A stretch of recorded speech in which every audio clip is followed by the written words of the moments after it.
The frost on the cabin window seemed to breathe as if the night itself was pressing its face against the glass, watching me.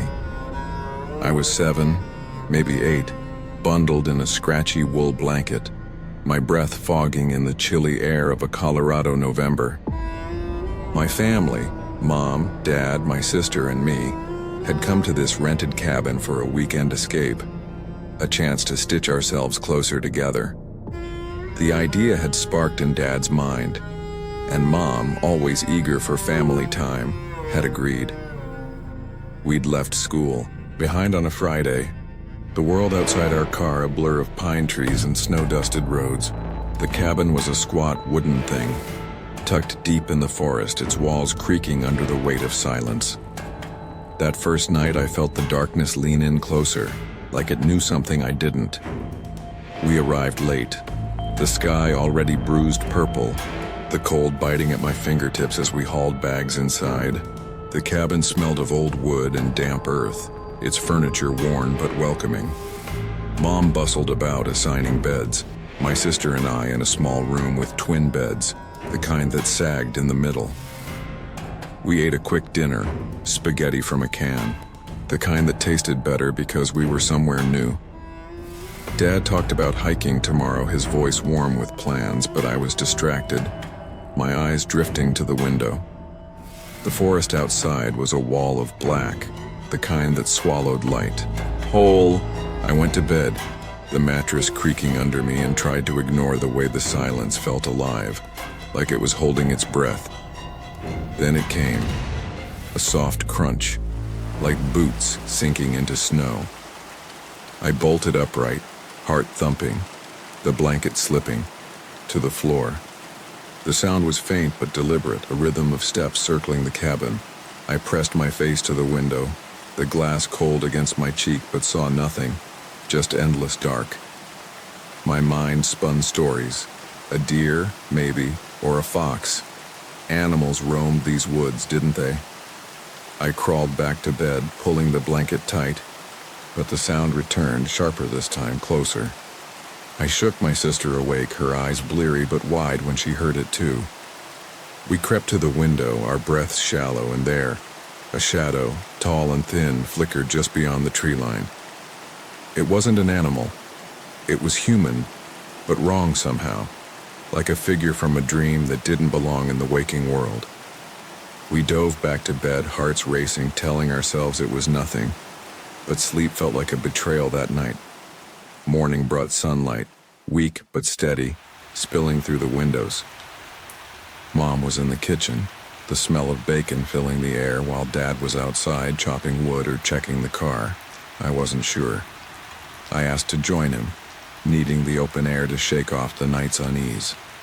Outside, the cold stung my face, the ground crunching under my boots. Dad was talking to a man I'd never seen, short and chubby, his head shaved shiny under a veteran's cap. His name was Patrick, and he was sweating, beads of it rolling down his temples despite the freezing air. His smile was too wide, like it was stitched on, and his eyes darted like a cornered animal's. Dad introduced me, his voice proud, and Patrick's gaze locked onto me, heavy and unblinking. "Nice to meet you, kid," he said, his voice oily, like it was trying too hard to be friendly.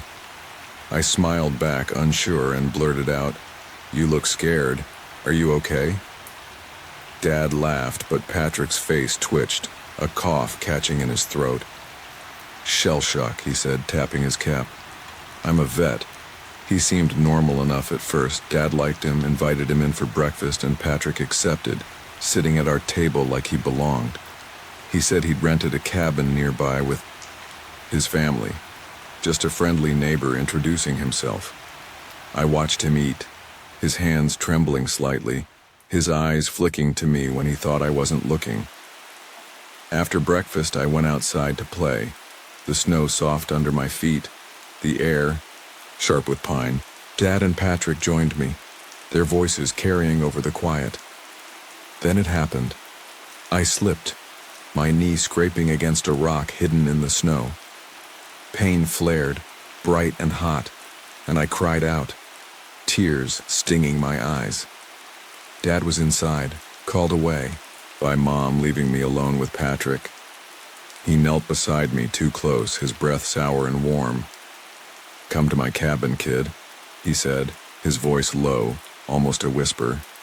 "I've got Band-Aids. You'll be fine." I wasn't thinking straight. My knee throbbing, my mind fuzzy from the cold in the fall. I nodded, following him, my boots sinking into the snow as we walked. He talked as we went, asking about my favorite video games, my school, things that felt normal but weren't. Then his questions turned strange, like a needle slipping under skin. "What's your shoe size?" he asked, his eyes glinting. "How old are you again?" I mumbled answers, unease curling in my stomach. His cabin was far too far, a 20-minute trek through dense trees, the kind that seemed to close in behind us. My knee didn't hurt anymore, but I kept walking, too far to turn back. When we reached his cabin, it was nothing like ours. Squat, dark, with windows like half-closed eyes. The air felt heavy, like it was holding secrets it didn't want to share. Patrick pushed the door open, motioning me inside. "Go on, kid," he said, his voice too soft, too eager. I stepped in, and the world shifted. The cabin was empty, no family, no warmth. Clothes were strewn across the floor, men's shirts and socks tangled in heaps, like someone had been living here alone for weeks. "Where's your family?" asked, my voice small. He didn't answer, his back to me as he locked the door. The click of the lock was a gunshot in my mind, sharp and final. He told me to sit, said he'd get the Band-Aid.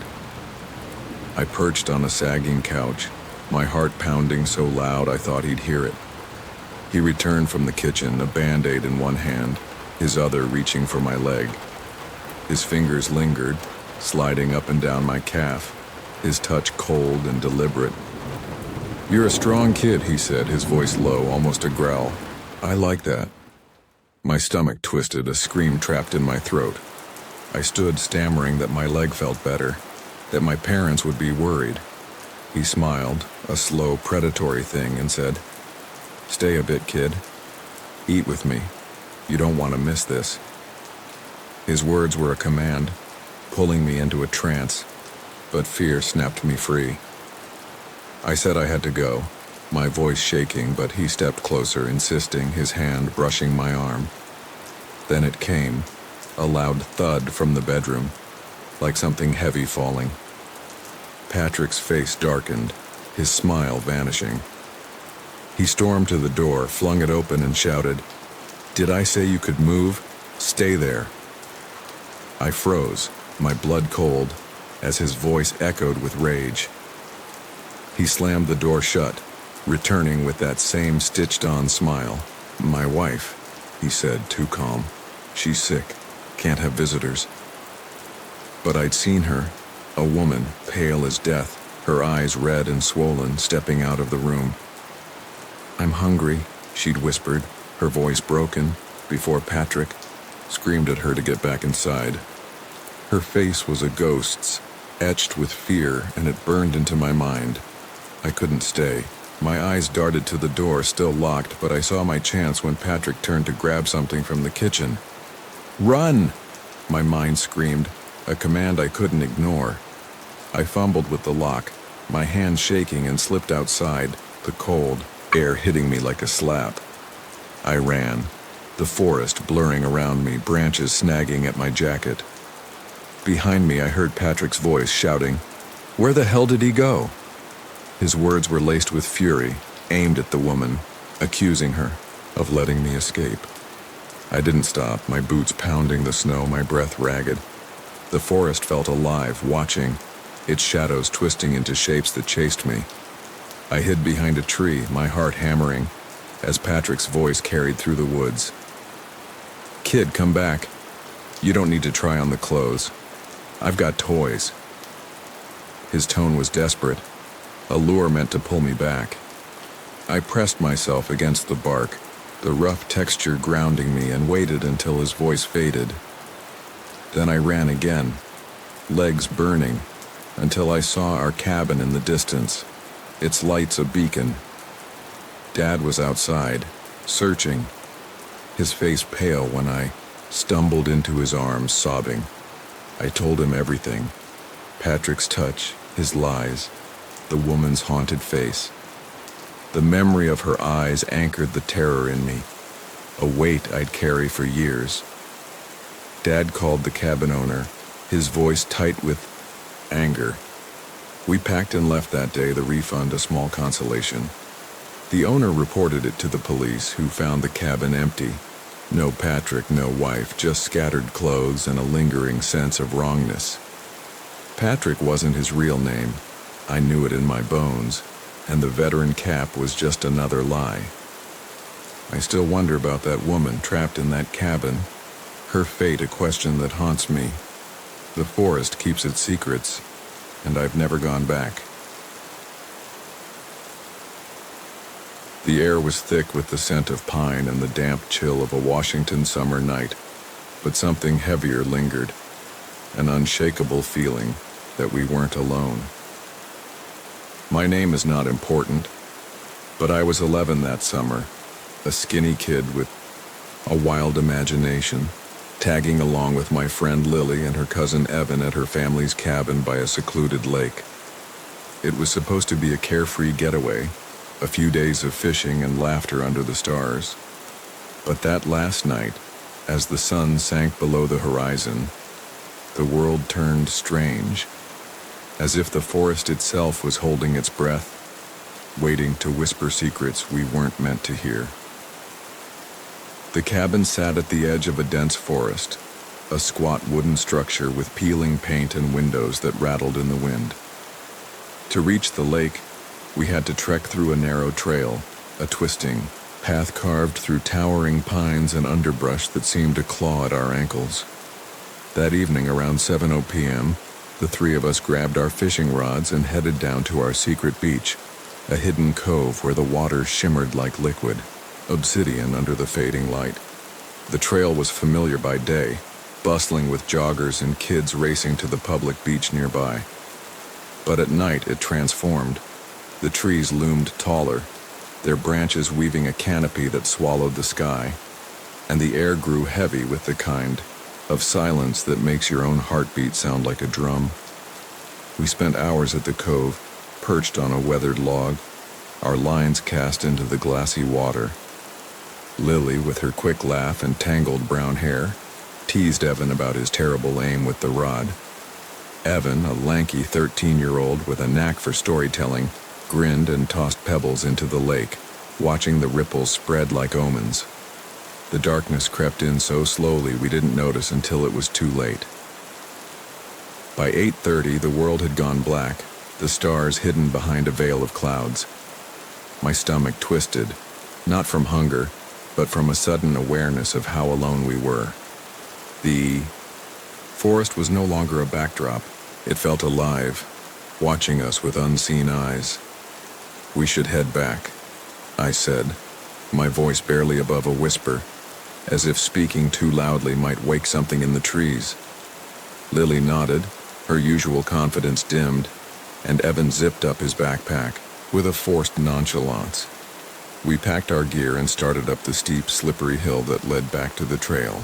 The climb was brutal, forcing us to scramble on all fours, our hands sinking into the cold, damp earth.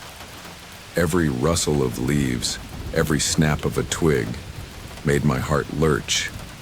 Was that just the wind, or something else moving with us? As we reached the top, panting and muddy, Evan stopped dead. "You guys ever hear about the mountain men?" he asked, his voice low, almost theatrical. I rolled my eyes, thinking he was trying to spook us, but the way his gaze darted to the trees made my skin prickle. He told us about a group of men from the 1960s, outcasts who lived in these woods, part of some twisted cult. They'd hunted people, he said, for rituals too horrible to describe. "Some say a few of them are still out here," he added, his words hanging in the air like fog.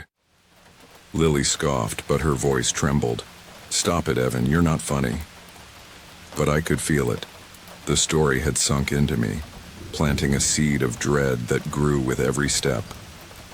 Halfway across the trail, Evan froze.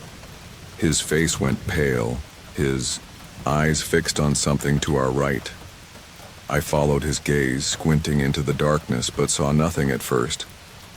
Then my vision adjusted, and there it was. A shape, massive and human-like, stumbling through the underbrush. It moved slowly, deliberately, as if it knew we were there. My breath caught in my throat. Was this real, or had Evan's story tricked my mind into seeing ghosts? Lily grabbed my arm, her nails digging into my skin. "What is that?" she whispered. Evan didn't answer, he just stood there, rooted to the spot, his bravado gone. Panic surged through me, hot and electric. "Run!" I hissed, and we bolted, scrambling up the steepest part of the hill. My legs burned, my lungs screamed, but I didn't dare look back. The sound of our footsteps pounding the earth was deafening, but beneath it, I swore I heard something else. Heavy, uneven steps gaining on us. He's coming. He's right behind us. We crested the hill, the cabin's faint glow a beacon in the distance. We sprinted across the road, our fishing gear clattering on the porch as we threw it down and pounded on the door. Lily and Evan hammered out the family's secret knock. A complex rhythm passed down through generations, a code meant to signal safety. My chest heaved as I scanned the darkness behind us, expecting to see that hulking figure emerge from the trees. Lily's uncle opened the door, his face a mix of annoyance and concern. We spilled inside, words tumbling out in a frantic mess as we tried to explain. "There was someone out there," I gasped, my voice shaking. "He was coming toward us." The adults exchanged glances, their skepticism palpable. "Probably just some hiker," Lily's uncle said, but his tone lacked conviction. They locked the door, and for a moment I felt safe, cocooned in the warm glow of the cabin. But the memory of that figure in the woods lingered, a shadow that refused to fade. We retreated to the walkout basement where Lily and I were sharing bunk beds. The space was cozy, with a low ceiling and windows that looked out onto the forest. I tried to shake off the fear, focusing on the familiar creak of the bunk as I climbed into the top bed. Lily, usually fearless, was quiet, her eyes darting to the windows. We changed into pajamas, the silence between us heavy with unspoken dread. Then it came, a sharp, deliberate knock, not from the stairway door, but from the window outside. My heart stopped. The rhythm was unmistakable, the family's secret knock, precise and chilling, echoing in the stillness.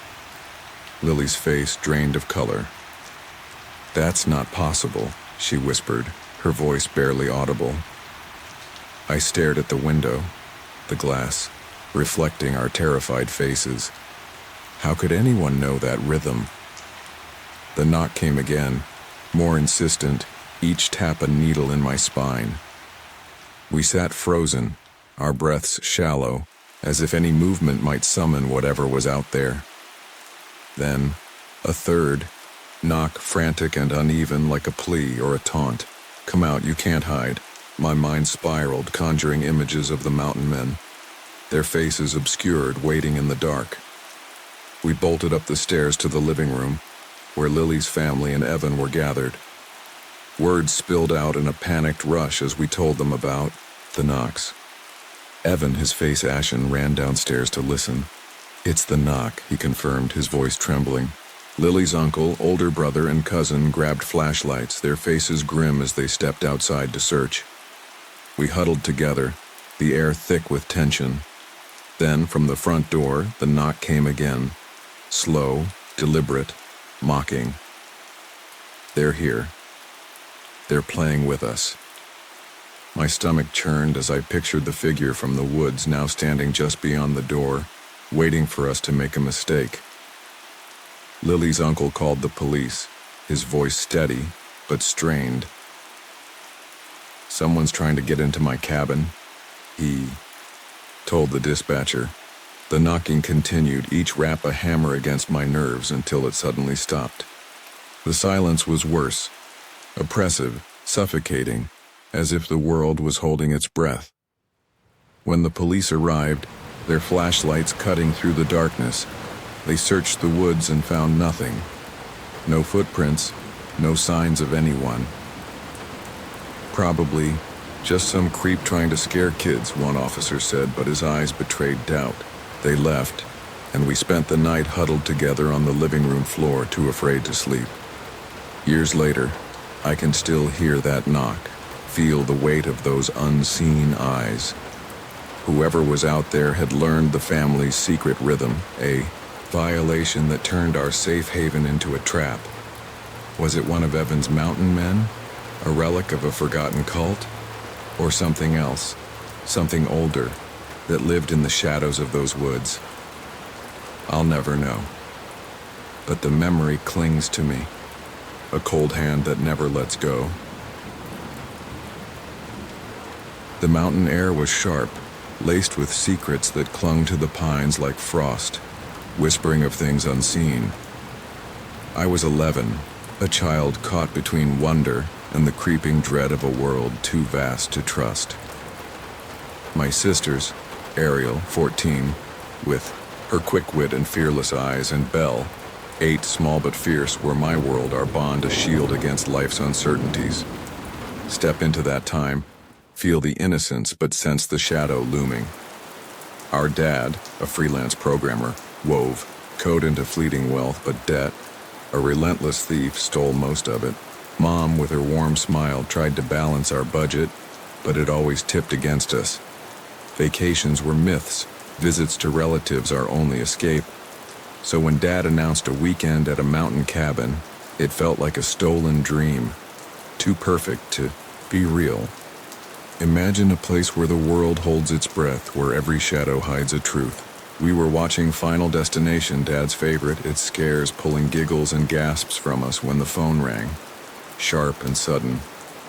He answered, his voice low, then pulled Mom aside, leaving us with Belle clutching Duchess, our dog, her eyes wide at the pause screen. Feel the pause, the shift, the moment everything changes. They returned, faces bright but strained, announcing we'd spend the weekend at a cabin by a lake, a gift from Dad's client, offered at a price we could afford. Thursday night dissolved into Mom's frantic packing, clothes piled high, her hands trembling as if she sensed something waiting in those mountains. Pack your hopes, but pack your fears too. Friday after school, we loaded the van, a 2.5-hour drive through winding roads, pines towering like silent watchers. Drive into the dusk, feel the forest close in, know it sees you. We arrived. Late, the cabin a dark shape against the starless sky, its ranch-style walls weathered, its windows glinting like eyes. Inside it smelled of wood and thyme, a nook high up, 3 feet tall, stuffed with dusty board games calling to us. Climb up, laugh, but hear the quiet beneath. Ariel, Belle, and I claimed it, flipping through faded boxes of Scrabble and Risk, our laughter echoing. Mom and Dad took the master bedroom, Ariel the small room with a twin bed, leaving Belle and me to share a queen bed in a room with a single lamp on the left, a curtainless window on the right, staring into the black forest, and a locked closet opposite, its secrets sealed. What's behind that door? What watches through that glass? That first night I lay beside Belle, her warmth a comfort against the cold seeping through the walls. Lie down, close your eyes, but feel the dark press close. She kicked in her sleep, so I stayed near the lamp, ready to catch it if it fell. Sleep came fast, heavy but shattered when Belle's fingers dug into my arm, her voice a frightened whisper. "Something's out there," she gasped, her eyes fixed on the window. "Wake up, look, see the impossible." I sat up, heart racing, and saw it. A pale, human-shaped blur slipping away from the glass, its edges melting into the night. My mind faltered, calling it a dream, but my body knew better. Every nerve alight with fear. You saw it, didn't you? That shape, that ghost, it's real. We stumbled to our parents, words spilling in a panicked rush, Belle clinging to me, her trembling infectious. Run to safety, seek their light, but find their doubt. Mom's voice was gentle, dismissive. It's just your imagination, sweetheart. The woods play tricks. Dad nodded, his face soft but tired. I wanted to believe them, to sink into their certainty, but Belle's wide eyes told me otherwise. Trust your heart. Feel the truth. Know they're wrong. We returned to our room, Belle refusing the window side, so we switched. I spun a tale of brave nights, my voice shaky, lulling her to sleep. But the image of that shape burned behind my eyes, keeping me awake until exhaustion won. Sleep now, but dream of shadows. Morning painted the cabin gold, the lake outside a mirror of deceptive calm. Walk by the water, feel its peace but doubt its truth. We explored its shores, skipping stones, the air crisp with pine and promise. Dad suggested the nearby town, a cluster of shops and diners, their warmth a contrast to the cabin's chill. Stroll those streets, laugh, but know the cabin waits. We wandered, ate, laughed, but as evening fell, the cabin pulled us back, its silhouette darker now, less welcoming. Ariel joked about the locked closet hiding a ghost, her words sparking giggles until Dad raised his hand, sharp, silencing us. Stop. Listen. Feel the world tilt. He stepped to the porch, his hand brushing the door. It swung open, unlatched. A betrayal of our safety. See the door, feel its breach, know it's not right. His face hardened, eyes scanning the trees, the shadows, the night. He signaled us to stay back, then slipped inside, swallowed by the dim interior. Wait, hold your breath, fear the unknown. Mom called his name, her voice thin, and he answered, "Come in." But his tone was wrong, tight with something unspoken. We entered, finding him in the living room, frowning, staring at the kitchen. Look there, see the signs, feel the violation. Dishes from breakfast were askew, a cup tilted, a fork on the floor. Touched, moved, not by us. Ariel, sensing the shift, suggested a board game. Her voice too bright, a mask for her unease. Play along, pretend it's fine, but know it's not. We climbed to the nook, rolling dice, but my eyes strayed to the windows, the locked closet, the shadows pulsing beyond the glass. Mom cleaned, her movements robotic, while Dad joined us, his smile forced. Laugh with him, but see his fear. He sent us to bed early at 9, sparking Ariel's protests. She was used to late nights on vacations. Go to bed, close your eyes, but the night watches. Belle and I returned to our spots, her by the window, me by the lamp. I read to her, my voice a fragile shield, until sleep claimed us. Then it came, sudden, shattering. Dad burst in, his face pale, his breath uneven, scooping Belle up, grabbing my hand. Wake up, run, don't ask why. He pulled us to the hall where Mom held Ariel, her eyes wide with terror. A high-pitched whine filled the air, and I saw Duchess by the back door, fur bristled, body low, growling at something beyond. Hear her, warning. Feel the danger. Know it's here. Dad didn't speak, just rushed us to the van, the cold biting our skin. He returned for Duchess, then drove, tires screaming, the cabin fading in the dark. Flee, escape, but carry the fear. The drive. Home was silent, the air thick with dread.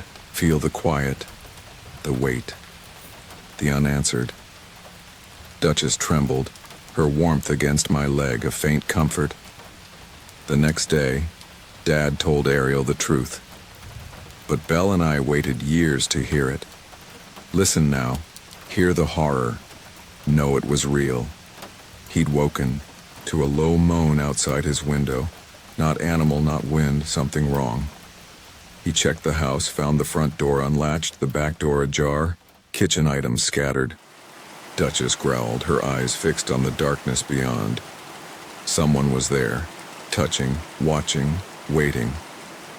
When he returned for our bags, he found footprints, many, circling the cabin, pressed deep outside our window. They were so close, their breath on the glass. This isn't just a story. It's a warning carved in fear. Every time I tell it, eyes widen, breaths catch, the room stills. You feel it too, don't you? The cabin was our haven, a place to weave our family closer. But it became a trap, a stage for something that watched from the dark, left marks in the snow, and lingered in our minds. What's out there in the quiet, where you think you're safe? I still see that pale shape, feel Belle's hand, hear the moan that wasn't human. And you'll hear it too, if you listen long enough. The mountain seemed to breathe, its jagged peaks clawing at the twilight sky as if it were a beast waiting to swallow us whole. Summer 2020 had us caged, our lives reduced to flickering screens and the hum of air conditioners in a world gone still. Alex, Violet, and I were desperate for freedom, for a pulse of life beyond the monotony. We planned a trip to a mountain estate, a patchwork of camping and hiking, but the heart of it was a single night in a secluded cabin beside an old fire tower. The thought of it sparked something wild in us, a reckless hunger for escape, but deep in my chest a shadow whispered, warning me to turn back. I ignored it at first, chalking it up to nerves, but the feeling grew, heavy as a stone as we packed our bags and hit the road. The cabin was cheap, clean, and isolated, perfect for the kind of night where we could scream and laugh without judgment. Violet, with her wild grin and restless energy, had brought a sheet of acid, her eyes alight with the promise of a night untethered from reality. Alex, always the voice of reason until he wasn't, laughed at the idea, already imagining the stories we'd tell. But as we drove, the mountain loomed larger, its silhouette pressing against my thoughts, making my stomach twist. I couldn't explain it, but I knew we couldn't drop acid. Not here. Not tonight. No, I said, my voice cutting through, the car's hum like a blade. We're not doing it, something's wrong. Violet's face darkened, her words sharp as she argued, accusing me of ruining the vibe. Alex tried to mediate, but I held firm, my heart pounding with a certainty I didn't understand.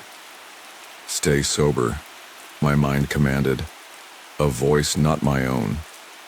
After a tense standoff, they relented, the air between us thick with unspoken resentment.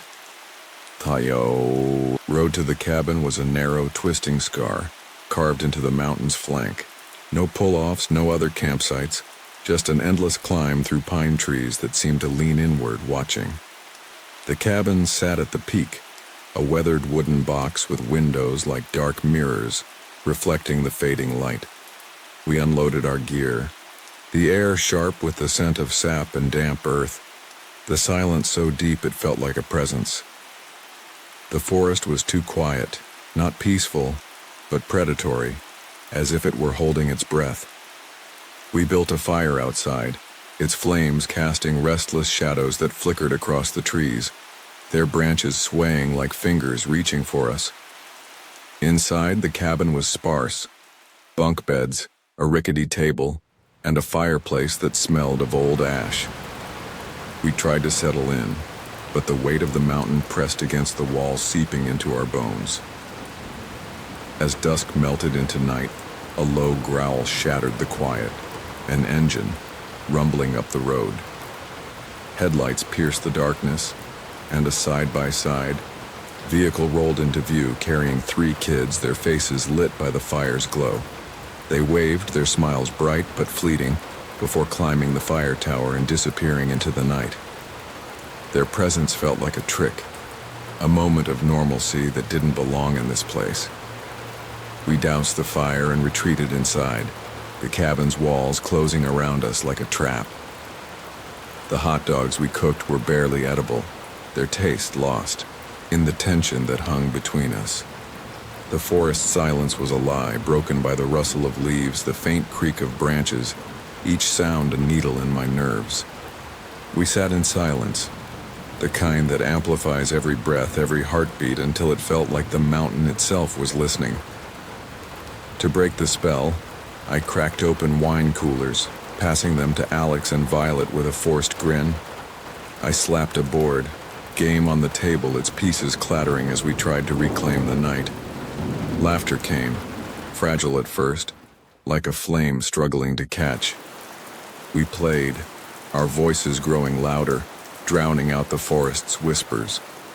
For a moment we were just friends again, the mountain forgotten, the dread buried. But the night had other plans. A twig snapped outside, sharp and deliberate, like a footstep testing our resolve. We froze, our laughter dying, the air thick with anticipation.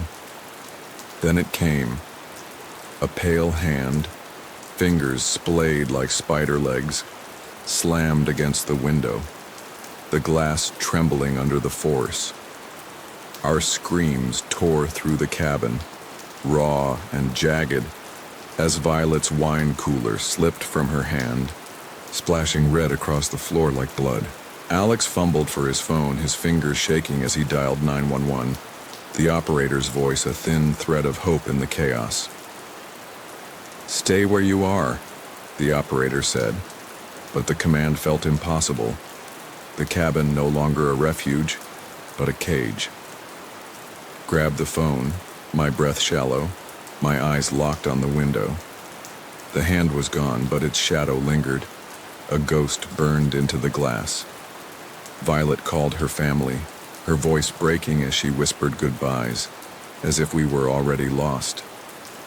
Alex handed out fireplace pokers, their cold metal heavy in our hands, a futile defense against whatever was out there. We pressed ourselves against the wall, our breaths sinking in a rhythm of fear. The forest was silent now, but it was a liar's silence, hiding something that watched us through the dark. I imagined it circling the cabin, its footsteps muffled, by pine needles, its eyes glinting in the shadows.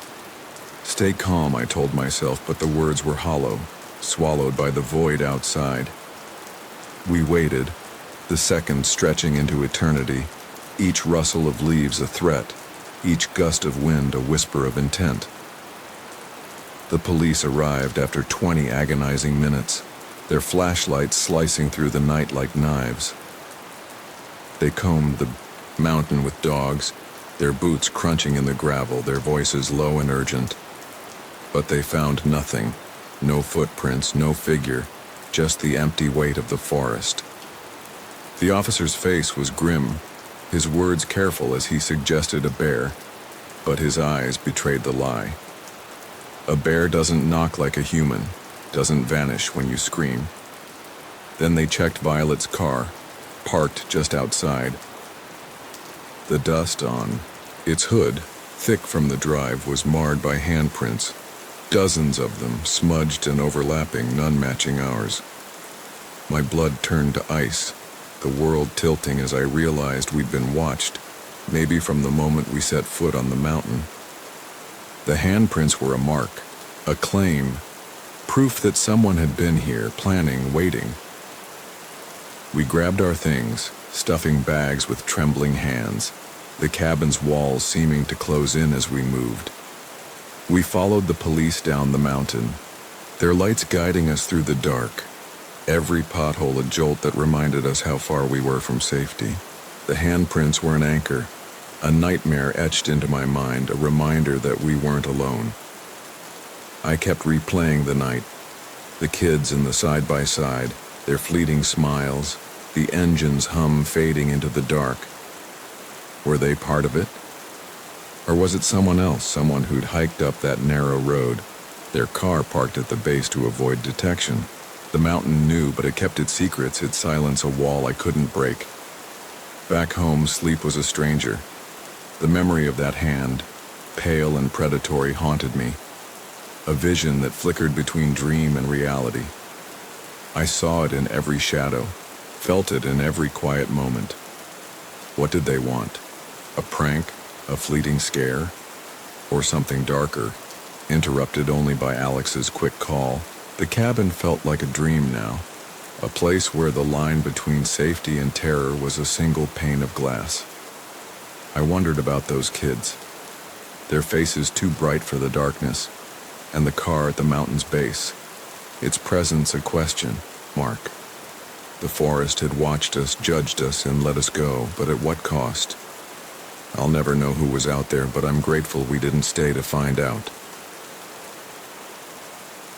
The cabin stood alone in the frozen dark, a frail wooden heart beating against the endless winter night, and I couldn't shake the feeling that we were walking into a trap.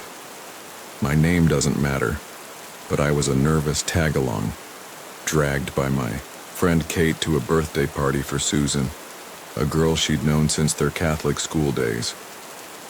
It was a cold January evening, the kind where the air bites your lungs and the stars seem too sharp, too distant to offer comfort.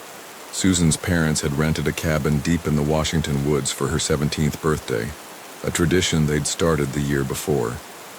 Kate had warned me it was remote, no neighbors, no lights, just trees and silence. This is how horror movies start, I thought, half joking as we packed our bags, but the words stuck in my throat like a warning I should have heeded. Kate drove us through winding roads, the headlights carving fleeting paths through the blackness. The cabin emerged from the dark like a forgotten relic, its weathered logs sagging under the weight of snow. We parked, our breath clouding in the icy air, and fumbled with our phones' flashlights to find the front door. The forest around us was a wall of shadows, the kind that seemed to shift when you weren't looking. Something's watching, my mind whispered, but I brushed it off as nerves. Inside, the cabin was warm, alive with music and laughter. Susan, all smiles and glittery earrings, greeted us with hugs, her voice bright with excitement. The living room was crowded with about 20 teens, most from Susan's Catholic high school, their faces flushed from cheap wine and the thrill of a secret party. I didn't know anyone, but the buzz of alcohol and chatter promised an easy escape from my shyness. Kate and I settled on a sagging couch, sipping from plastic cups as we scanned the room. That's when I noticed him, a guy with a jagged tattoo of our city's name scrawled across his neck. He stood out, not just for the ink, but for the way he moved. Restless, like a predator pacing a cage. His group, 4 guys and a girl with sharp eyes and a smirk, clustered in a corner, their laughter too loud, too forced. Kate nudged me, whispering, "That tattoo's sketchy, right? Think he's in a gang?" We giggled nervously, but the unease settled in my chest like a stone. The party felt split, an invisible line drawn between Susan's preppy friends and this rougher crowd. I couldn't shake the memory of a story Kate had told me weeks ago, about a party at her old school where uninvited guests had trashed the place, leaving broken bottles and threats in their wake. Was this going to be one of those nights? The tension grew as the night wore on. The tattooed guy and his friends were drinking heavily, draining bottles they hadn't brought. Whispers spread that they were trouble, that one of them was on probation. Susan's friends, emboldened by liquid courage, decided to act. "We told them a ranger's coming," a girl with a high ponytail announced, her voice smug. "Only 2 cars are allowed here, so they gotta go." The plan worked, too well. The group left, the girl among them lingering at the door. Her voice cut through the music, sharp and unnatural. "I just want to wish Susan a happy birthday," she shouted, drawing every eye in the room. Her smile was wrong, too wide, like a mask slipping. I froze, my cup halfway to my lips. Why does she sound like she's performing? 2 seconds later, the world shattered. Glass exploded in the back room, a scream of splintered shards that tore through the party's warmth. Chaos erupted.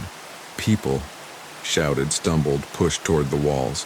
Another window burst, the sound like a gunshot in my skull. My heart pounded, my vision narrowing to a tunnel of panic. They're back. They never left. Kate grabbed my arm, her nails digging in. "What the hell's happening?" she hissed.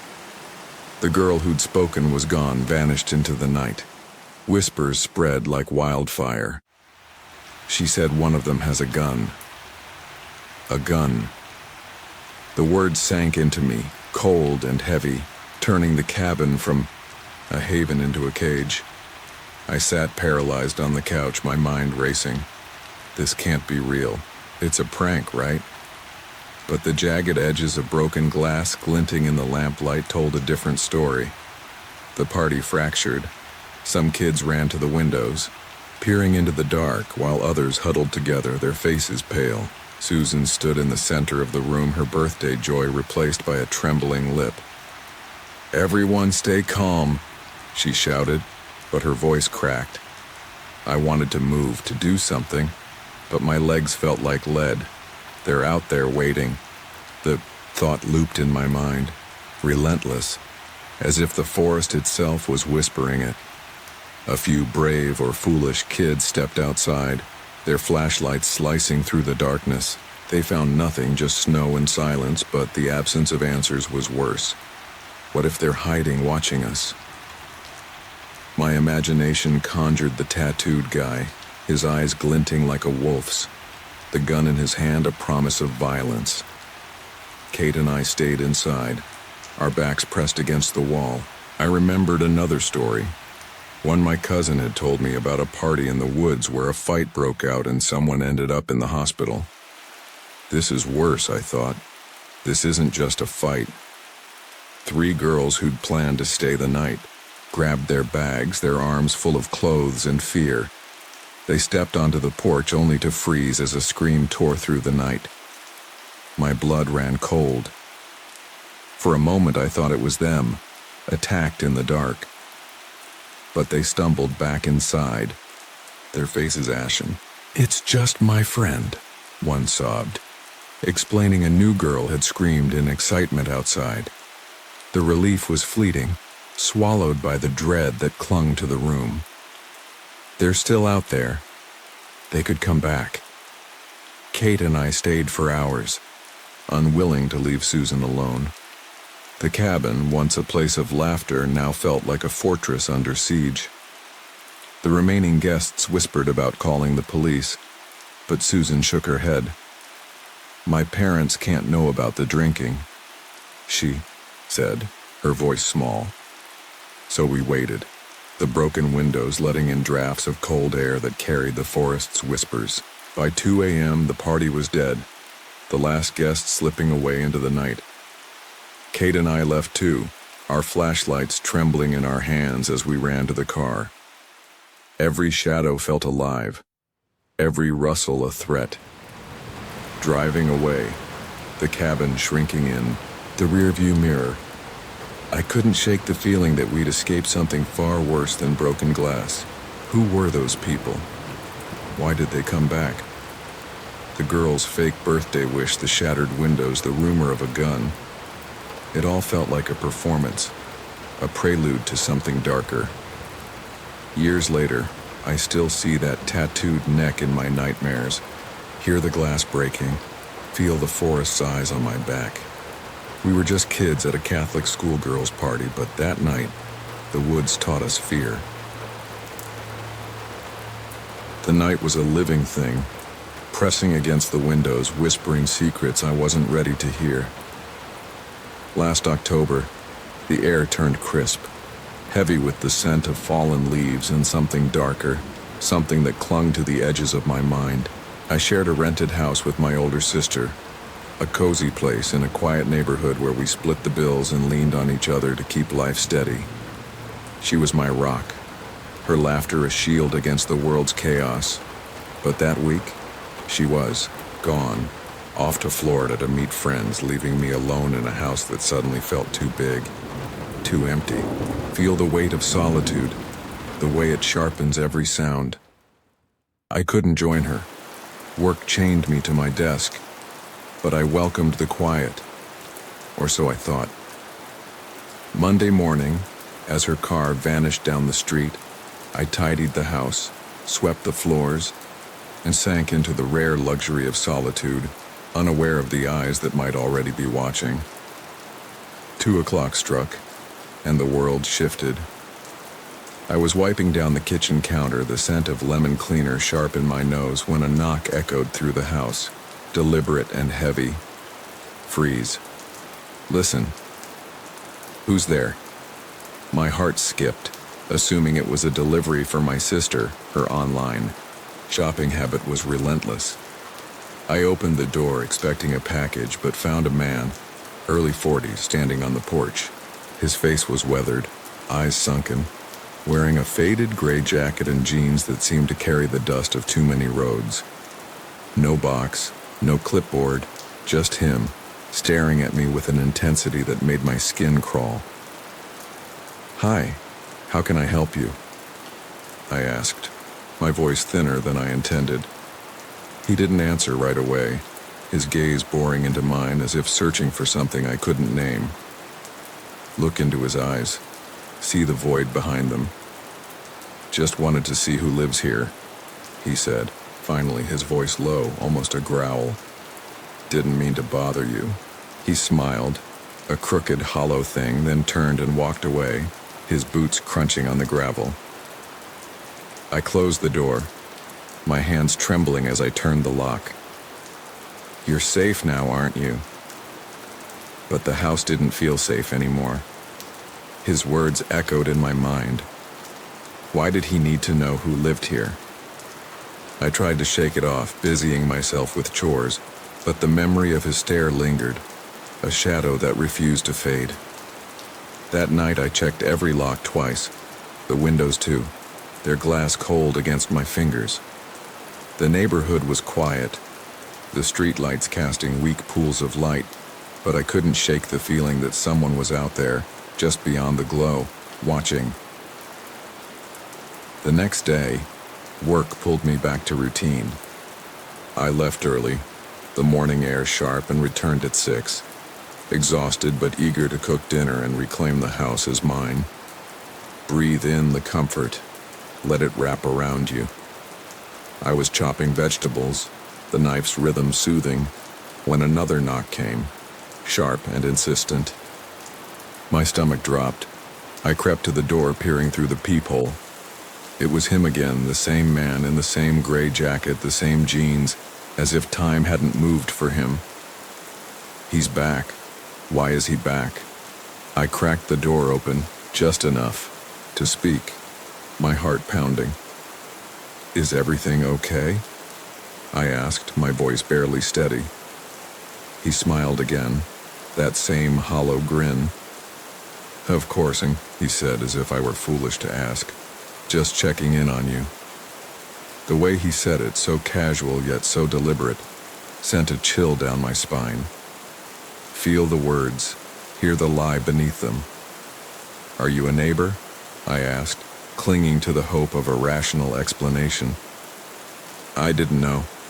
He shook his head, his eyes never leaving mine. "No, just walking around." Walking around? At dusk, in my neighborhood, at my door? My mind screamed to slam the door, but I forced a polite nod, mumbled, "I'm fine," and closed it, locking it with a trembling hand.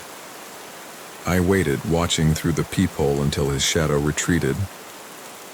Back in the kitchen, the vegetables sat untouched, my appetite gone. I texted my sister asking if she'd ever seen this man, but her reply was quick, "No, never. You're alone now, truly alone." That night I barely slept, every creak of the house a footstep, every shadow a threat. The locks held, but my mind didn't, spinning with questions. What did he want? Why me? The next day passed without incident, work a blur of meetings and emails. I dared to hope it was over, that the man was just a strange passerby. Believe it's nothing. Let the hope take root, but doubt gnawed at me, a quiet whisper that grew louder as the sun set. Wednesday was my day off, the last day before my sister's return, and I spent it indoors, curled up with a book, then YouTube, trying to drown out the unease. I checked the windows every hour, peering through the blinds, seeing nothing but empty streets and swaying trees. You're safe, aren't you? But are you sure? By 8, I was on the couch, the TV's glow a fragile shield against the dark. Then it came. A slow, deliberate scrape against the house like a stick dragging along the siding, a sound that clawed at my nerves. Listen. Feel the world tilt. I leapt up, heart racing, and pulled the blinds open. The bush beneath the window trembled, its leaves rustling as if alive, and I heard it. Faint footsteps retreating into the night. My stomach churned, bile rising in my throat. He's out there, watching, waiting. I grabbed my phone, hands shaking, and called my sister. Her voice was a lifeline, but my words tumbled out too fast, a jumble of fear and panic. There's someone outside, I managed, my voice breaking. Before she could respond, another knock came, louder, more desperate. Open the door, he's hurt, he needs you. His voice cut through the wood, pleading. Please let me in. I'm injured. My heart pounded, but I stayed frozen, the phone pressed to my ear. He knocked again, harder, his tone shifting from pleading to demanding. I'm sorry, I didn't mean to scare you, just let me in. Don't move, don't trust, don't open the door. My sister's voice broke through, sharp and urgent. Call 911 now. I hung up, my fingers fumbling as I dialed. The knocks grew frantic, his voice a twisted mix of apologies and excuses, each word dripping with a desperation that felt wrong, predatory. He knows you're alone. He's always known. For 5 agonizing minutes he stayed, his shadow looming through the peephole until finally silence. The police arrived soon after, their flashlights cutting through the dark, but he was gone, vanished like a ghost. They found no footprints, no trace, but I knew he'd been there, his presence a stain on the house. He's gone. But is he really? My sister returned the next day, her arms around me a fleeting comfort. We never saw him again, but the questions lingered, sharp and unrelenting. How did he know I was alone? Had he watched us for days, weeks, waiting for his moment? Feel the eyes on you, even now. The house, once a home, became a cage. Every shadow a reminder of his stare, every quiet night a question mark. You're safe, now, but for how long? I still check the locks, still glance at the bushes, still hear that scrape in my dreams, a sound that promises he's out there, somewhere waiting. The street lamp flickered outside my window, casting jagged shadows that danced like ghosts across the walls. New Year's Eve had left me hollow, my head throbbing from too many drinks, my body heavy as I stumbled out of an Uber just past 2 a.m. The night air was sharp, biting at my knuckles as I fumbled with my keys, the metal cold and slippery in my hands. I could still hear the party's pulse, laughter, clinking glasses, the countdown to midnight. But now it felt distant, like a dream slipping away. My house loomed ahead, a squat shape against the dark, its windows reflecting nothing but my own blurred silhouette. I pushed the door open, tossed my jacket and keys onto the floor, and collapsed onto the couch, the world spinning behind my closed eyes.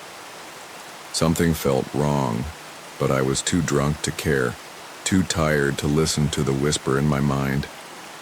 The headache was a hammer, pounding with every heartbeat.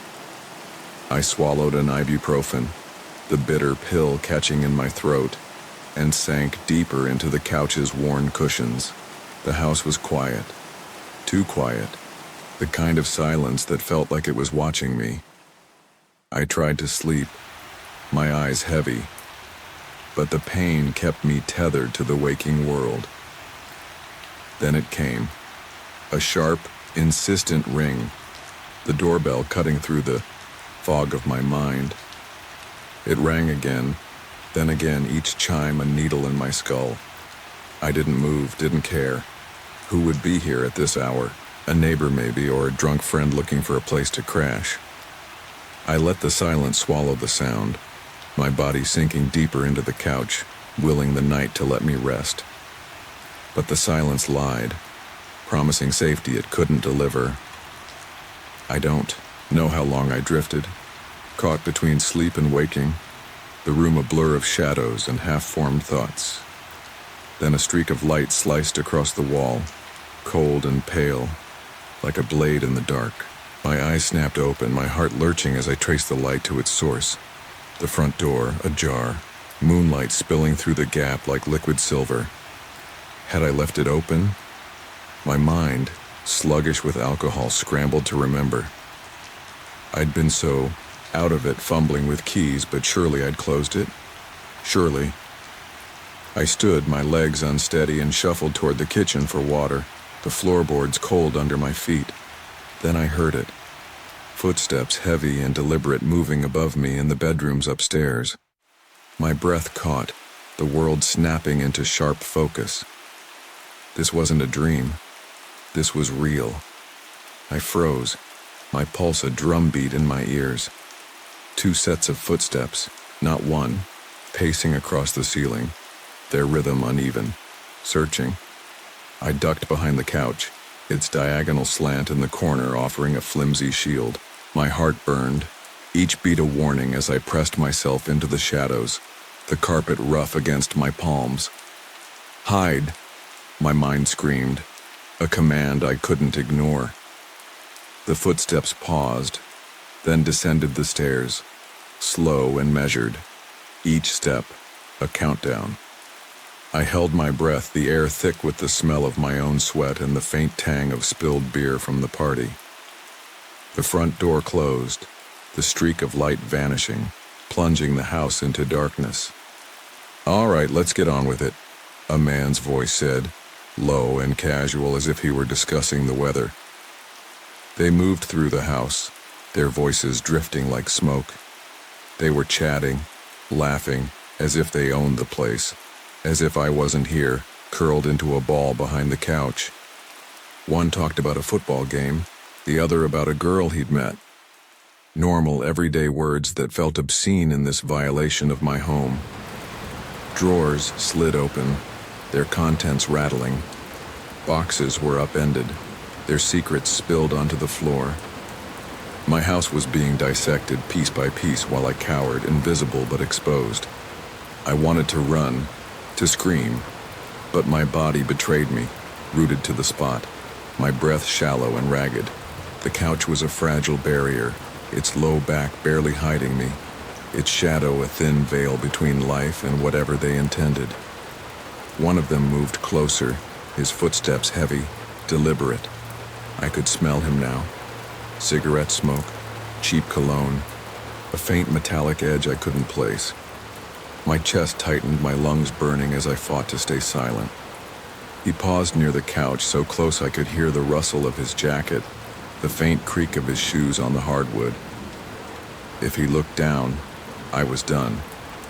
I pictured his face, hard, unshaven, eyes cold and searching, but I didn't dare look, didn't dare move. He lingered, his shadow falling across the cushions, and I waited for the moment he'd see me, for the world to end. But he turned, his footsteps fading toward the kitchen, and I let out a shuddering breath, my body trembling with relief and terror. They rummaged for what felt like hours, though it was probably 30 minutes. The house groaned under their presence, its walls echoing their careless destruction. I stayed motionless, my muscles aching, my mind racing with questions. Who were they?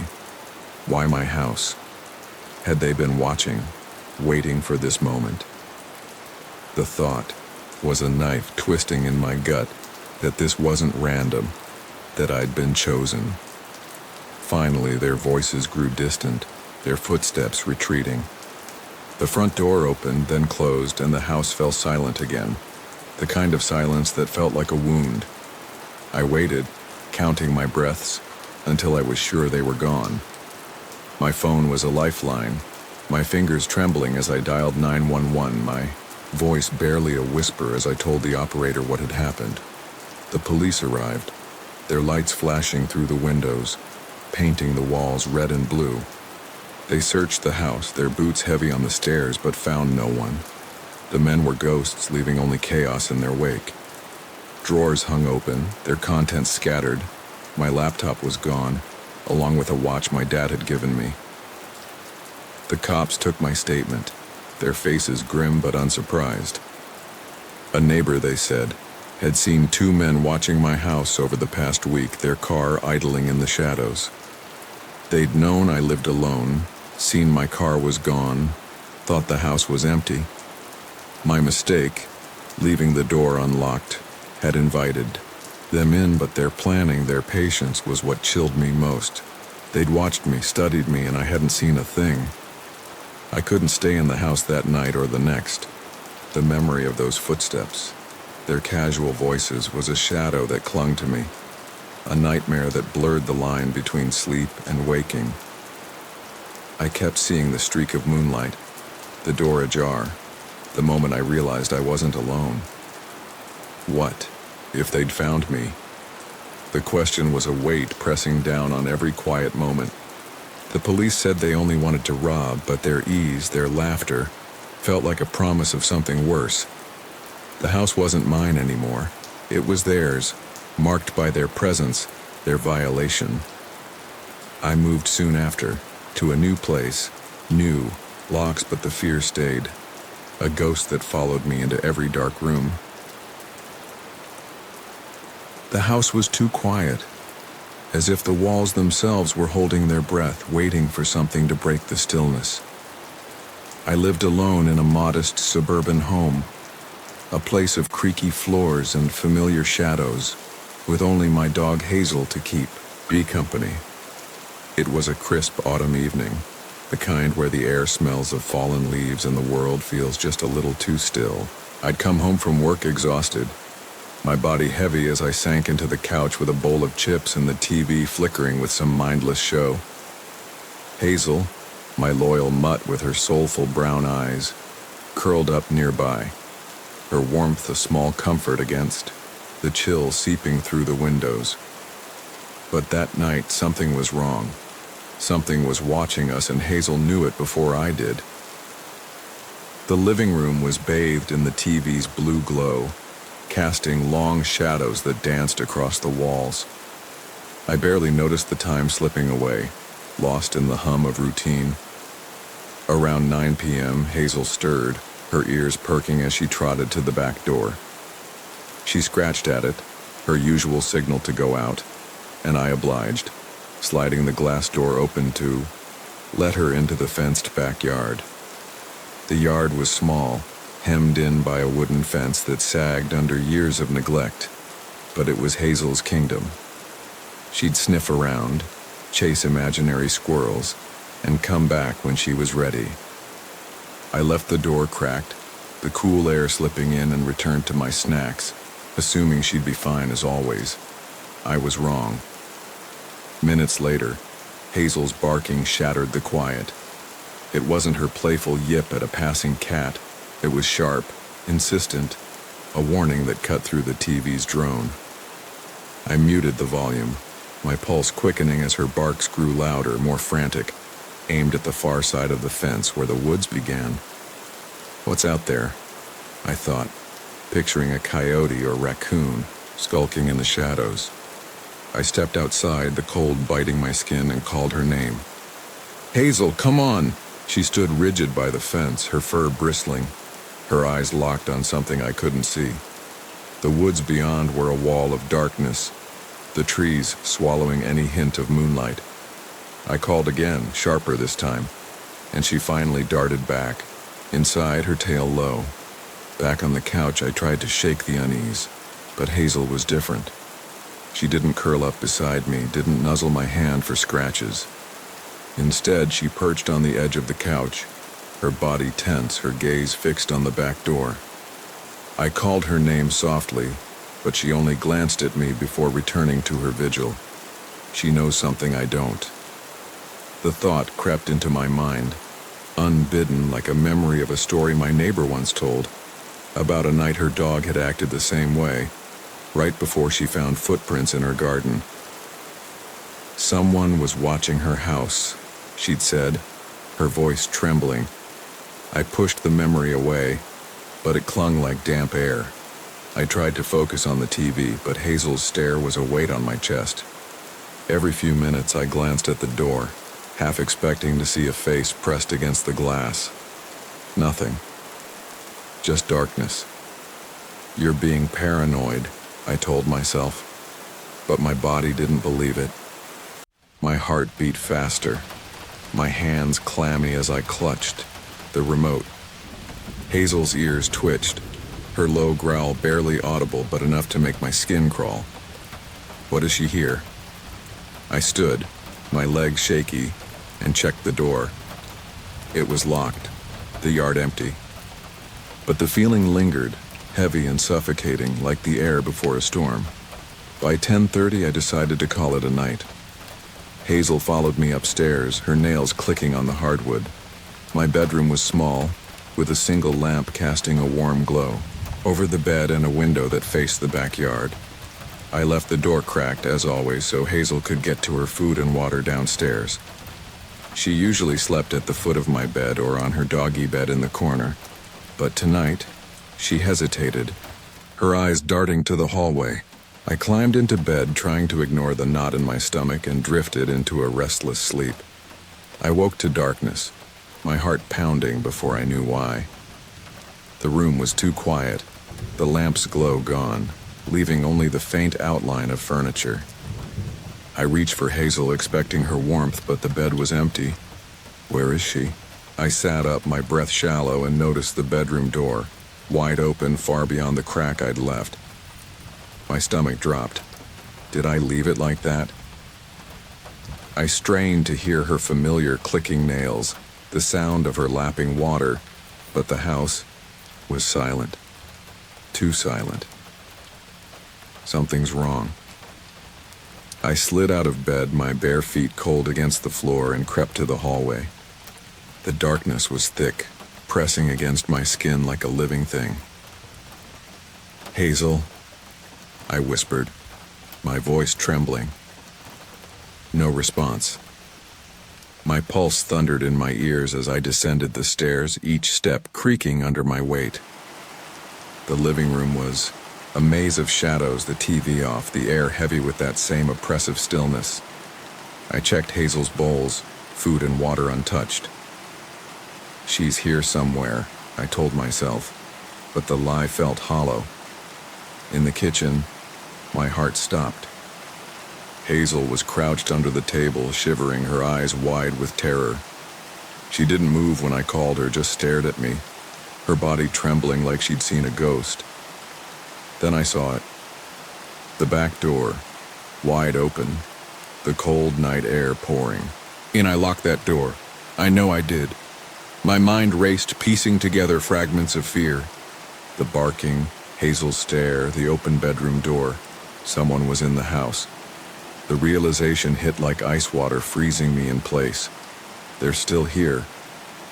I scooped Hazel into my arms, her trembling body heavy against my chest, and ran. The open door gaped like a wound, the darkness beyond it alive with possibilities I didn't want to imagine. I stumbled through the yard, the grass wet and cold under my feet, and pounded on my neighbor's door. It felt like an eternity before they answered, their sleepy faces turning to alarm as I babbled about the door, Hazel's fear, the feeling of being watched. They called the police, and I sat in their living room, clutching Hazel, her warmth, the only thing keeping me grounded. The police searched my house, their flashlights cutting through the dark. They found no one. But the shoe prints, large, unfamiliar, circling the house and even upstairs, confirmed my worst fears. Someone had been inside, maybe watching me sleep. The thought looped in my mind, relentless, as I pictured a faceless figure slipping through my home, their intentions unknown. Was it a random break-in, or had they been watching me for days, waiting for the right moment? They could come back.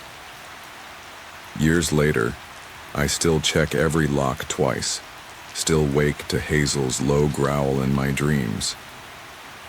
The house isn't safe anymore. The unanswered questions, who they were, how long they were there, what they wanted, haunt me more than the night itself. Hazel knew before I did, her instincts sharper than mine, and I'll never ignore her again. The ocean whispered secrets that night, its waves a siren call pulling us toward oblivion. It was spring break, my final year of high school, a time when the world felt infinite and reckless. I was 18, teetering on the edge of adulthood, my heart alight with the promise of freedom. My best friend Tyler was the spark that lit our group, his grin infectious, his energy a wildfire. His dad had just bought a condo on the beach, a bare-bones place with peeling paint and creaky floors, but to us it was a palace of possibility. Step into that moment, feel the thrill of youth, the pulse of danger lurking beneath. We had a few days to party, to live without rules as long as we didn't trash the place. Girls, music, and alcohol. Nothing sounded better. Imagine a night where the air hums with laughter, but the shadows wait to swallow it whole. We pooled our money for bottles of cheap liquor and cases of beer, the clink of glass a promise of chaos. Tyler was hesitant at first, his brow furrowed with worry about his dad finding out. "No way we're sneaking booze in here," he said, but our chorus of encouragement drowned him out. "Let go, Tyler, join the fun." To sweeten the deal, we told him he could drink for free, his condo, his rules. It was a mistake, one we didn't see coming. Tyler, usually cautious, transformed under the weight of our cheers, downing drinks with a ferocity that startled even me. As his best friend, I felt bound to keep up, matching him shot for shot, beer for beer, until the room spun and the world blurred into a haze of laughter and music. By sunset, we were a mess. A tangle of drunk teenagers sprawled across the condo's living room. The music blared, a relentless pulse that matched our racing hearts. Some played drinking games, others stumbled to the bathroom, sick from excess. Feel the heat, the dizziness, the reckless abandon. But as the night wore on, the energy faded, our voices softening, our bodies sinking into the couches. That's when Tyler sprang to life, a wild glint in his eyes. "Wake up, feel the surge. Don't let the night die. It's only midnight. You quitters," he shouted, his voice cutting through the haze. He danced around, shoving beers into hands, his laughter sharp and manic. We groaned, too tired to keep up, until he stopped, his face alight with a dangerous idea. "Let's go. To the beach." Hear those words, feel them pull you under. It was a terrible idea, but in our drunken stupor it felt like genius. The beach was right there, steps from the condo. No roads to cross, no barriers to stop us. Someone mumbled about rules, no swimming at night. But the thrill of breaking them ignited us. Break the rules, chase the thrill. What could go wrong? Tyler's next suggestion was bolder. "Let's go skinny dipping." A cheer erupted, fueled by the promise of rebellion and the secret hopes of stolen glances in the dark. The new moon cloaked the world in blackness, making it easier to shed our clothes and our inhibitions. We stripped, leaving jeans and shirts in a heap on the sand, and charged into the ocean, the cold biting our skin like a warning we ignored. The water was shockingly cold for March, its icy grip slicing through our drunken haze. Feel the waves, the cold, the pull of something deeper. We waded out, laughing, splashing until the sand dropped away and we were treading water. The girls, shorter than us, stopped first, their giggles echoing over the waves. Most of the guys stayed with them, flirting in the dark. But Tyler was different that night, lost in his own world, a world that somehow included me. He kept swimming, his strokes strong and reckless, heading deeper into the black. Follow him, don't let him go. I chased after him, my arms heavy, my breath ragged, the waves growing higher, their rhythm disorienting. The ocean felt alive, its currents tugging at me, whispering warnings I couldn't hear. I called his name, my voice swallowed by the roar of the sea. Tyler, where are you? No answer, no splash, just silence. My stomach churned, the alcohol turning sour in my veins. I swam further, the cold sinking into my bones, my heart pounding with a fear I couldn't name. Feel the panic, the weight of the unknown. The waves rocked me, my vision blurred by salt and darkness. I stopped, treading water, my lungs burning, and called again, louder, desperate. Nothing. He's gone, isn't he? My throat closed, my chest tight with dread. Was it the cold, the booze, or the terror of losing my friend? I couldn't tell, but it consumed me, a black tide pulling me under. From the shore, faint voices called, my friend's words barely reaching me. Come back now. I was farther out than I realized, the distance stretching like a nightmare. Exhausted, I turned back, swimming toward their voices, my body screaming with effort. When my feet touched sand, I stumbled onto the beach, shivering, drained, praying Tyler was with them. Count the faces, feel the hope fade. In the darkness, I saw them, huddled, cold, their eyes wide with concern. I counted, my heart sinking. One less than there should be.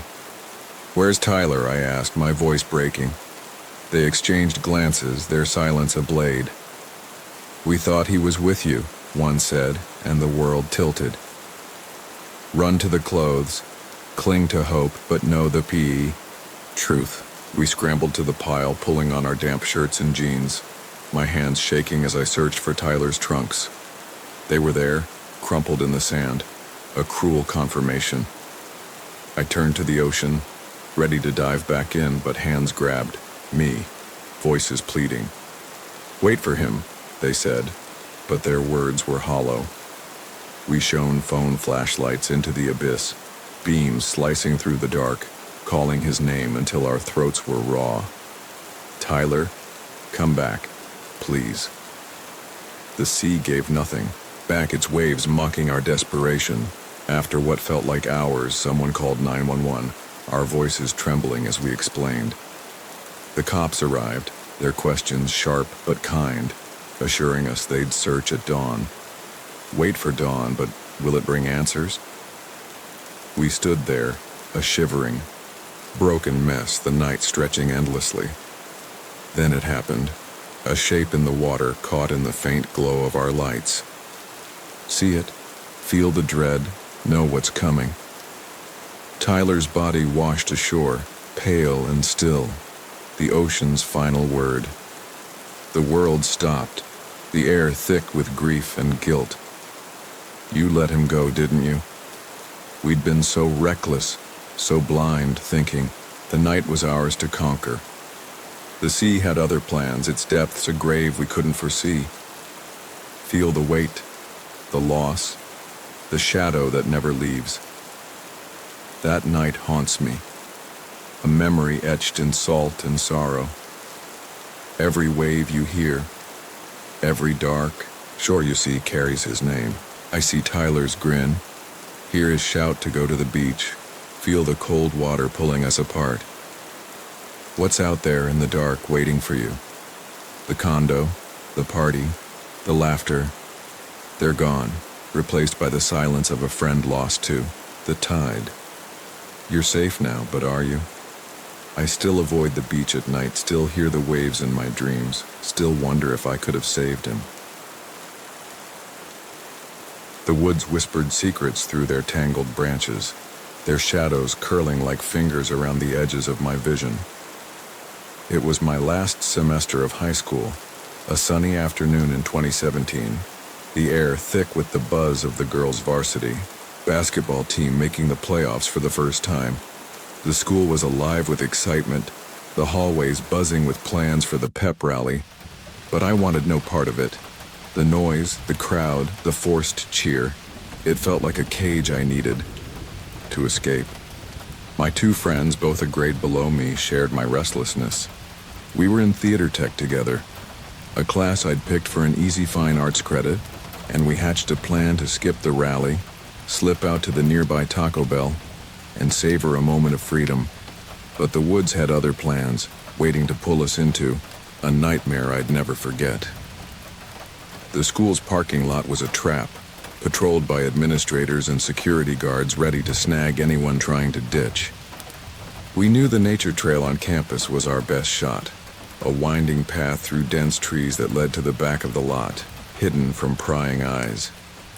The trail was familiar, a place where kids smoked or made out, its air heavy with the scent of damp earth and pine. As we stepped into its shade, the world shifted, the sunlight dimming as if the forest itself was swallowing it. We walked single file, the path narrowing, the crunch of leaves under our sneakers the only sound. I felt a prickle on my neck like eyes watching from the trees, but I brushed it off, blaming the thrill of sneaking out.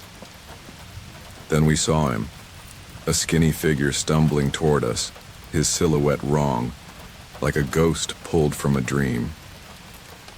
He was a kid, maybe our age, but he looked like he'd been chewed up by the woods. His white t-shirt was smeared with dirt, his baggy jeans stained green and brown at the knees, as if he'd been crawling through the underbrush. His black hair was wild, tangled with twigs and leaves, his eyes wide and darting, like a cornered animal's. His presence felt like a tear in reality, a warning I couldn't yet read.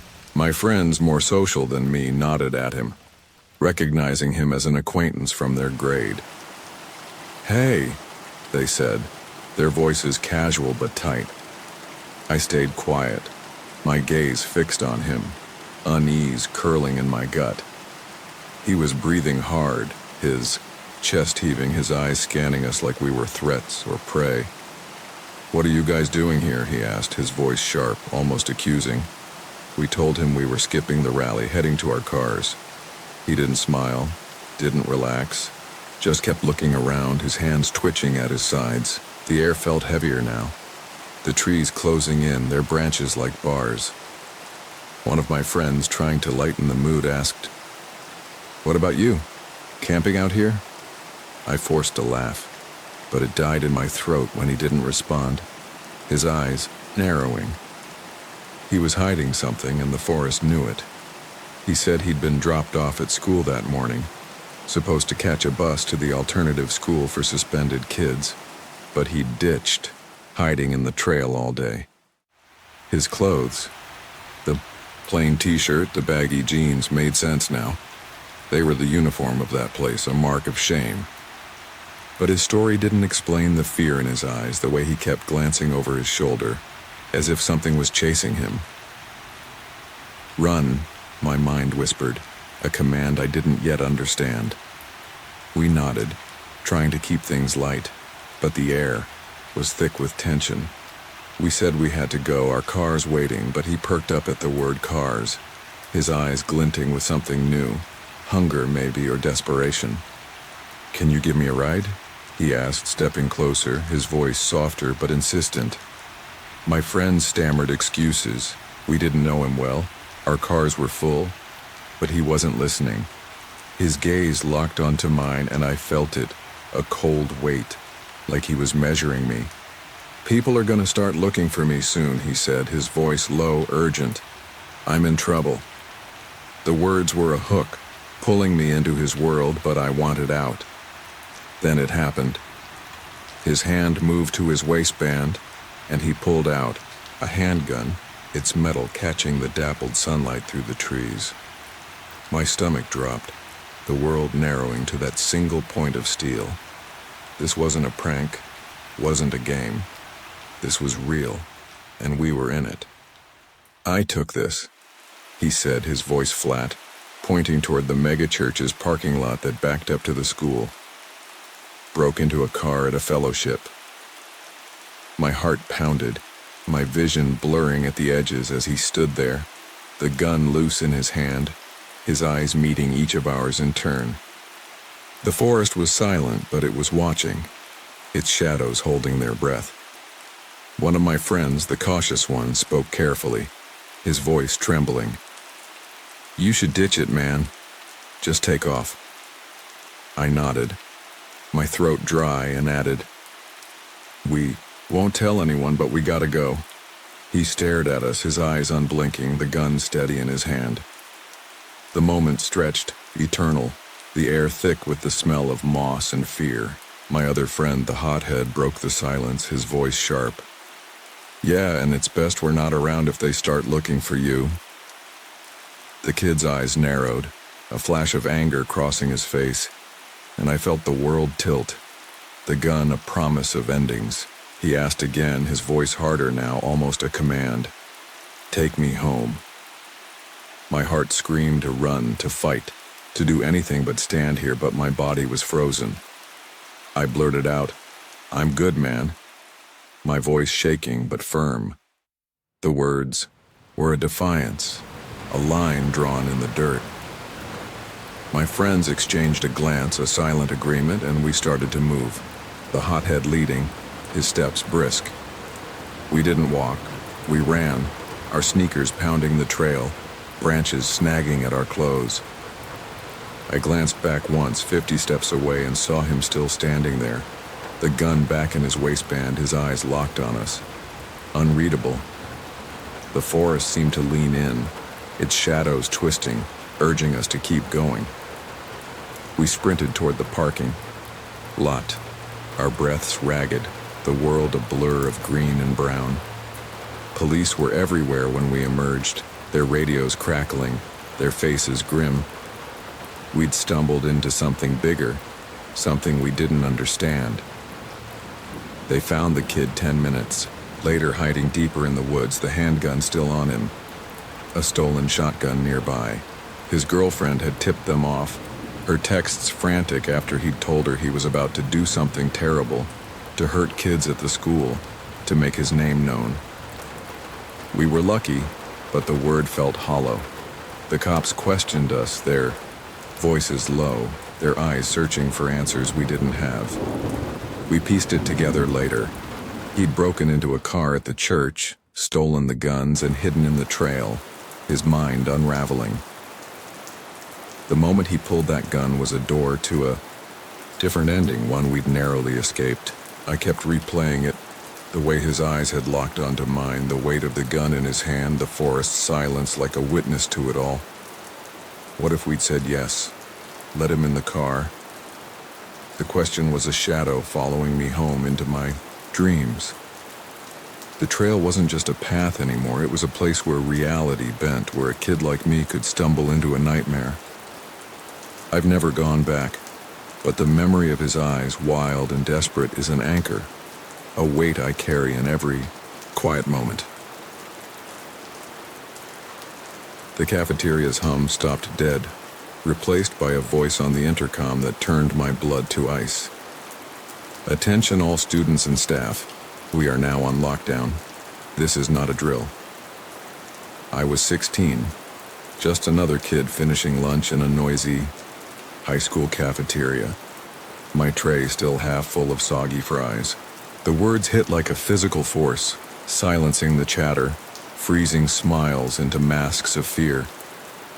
My heart pounded, a wild drum in my chest, as I realized this wasn't a practice run.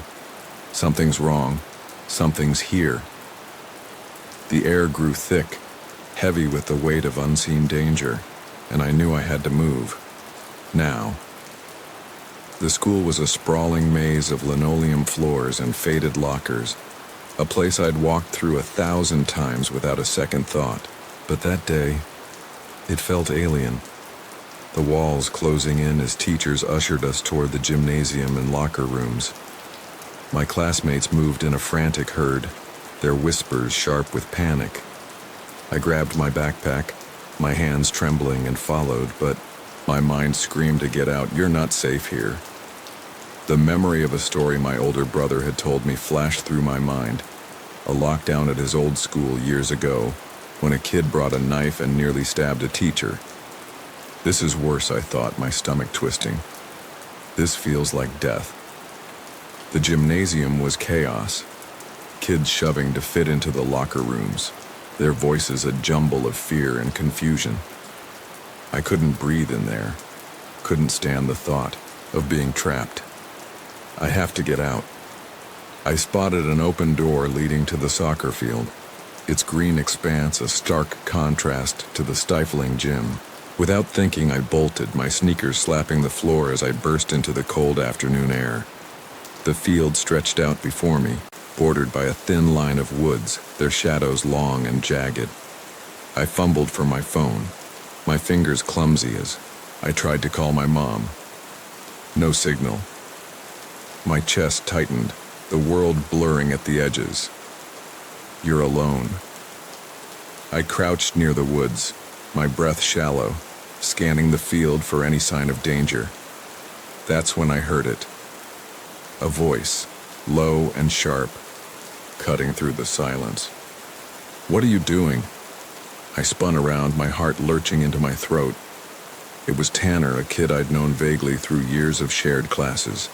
He was lanky, with messy brown hair and eyes that burned with something I couldn't name. Anger, fear, or both. He stood just a few feet away, his hands gripping an M4-style rifle, its barrel pointed at my chest. A handgun hung at his hip, glinting in the weak sunlight. This isn't real. This can't be real. But the cold metal in his trembling hands were undeniable, grounding me in a nightmare I couldn't escape. Tanner, don't do this, I said, my voice cracking, barely audible over the pounding in my ears. Stay calm. You have to stay calm. His eyes locked onto mine, wild and unblinking, like a cornered animal ready to strike. I raised my hands slowly, palms open, my body screaming to run, but my legs frozen. He's going to kill you. The thought looped in my mind, relentless as I pictured the news headlines, my mom's face when she heard. But then I saw it. A flicker of doubt in Tanner's eyes, a crack in his resolve. I clung to it, desperate. You don't have to do this, I said, my voice steadier now. Think about what you're doing, there's another way. He didn't move, the rifle still aimed at me, but his shoulders sagged, his breath hitching. He's listening. I kept talking, my words tumbling out, a plea wrapped in reason. You're not this person, Tanner. You can stop this, please. My mind flashed to another story, one I'd overheard in the cafeteria about a kid who'd been bullied until he snapped, throwing chairs in class. Was that Tanner? Had the years of taunts and isolation built this moment? I didn't know, but I kept talking, my voice a lifeline in the silence. You can reach him. You have to. After what felt like an eternity, Tanner lowered the rifle, his hands shaking. Tears streamed down his face, his body crumpling as if the weight of his own pain had finally broken him. He turned and stumbled into the woods, leaving me alone, my knees buckling as I sank to the ground. My heart raced, my vision swimming, but I couldn't stay there. He could come back. I ran toward the playground in the distance, its swings and slides a surreal contrast to the terror I'd just faced. I crouched behind a fence, my breath ragged, trying to process what had happened. You're alive. But for how long? Footsteps crunched behind me, and I froze, my body tensing for another fight. It's me, a familiar voice called. Robert, My best friend emerged from the shadows, his face pale but relieved. "I saw you run out," he said, his voice shaking. "I saw Tanner with the gun. I thought I lost you."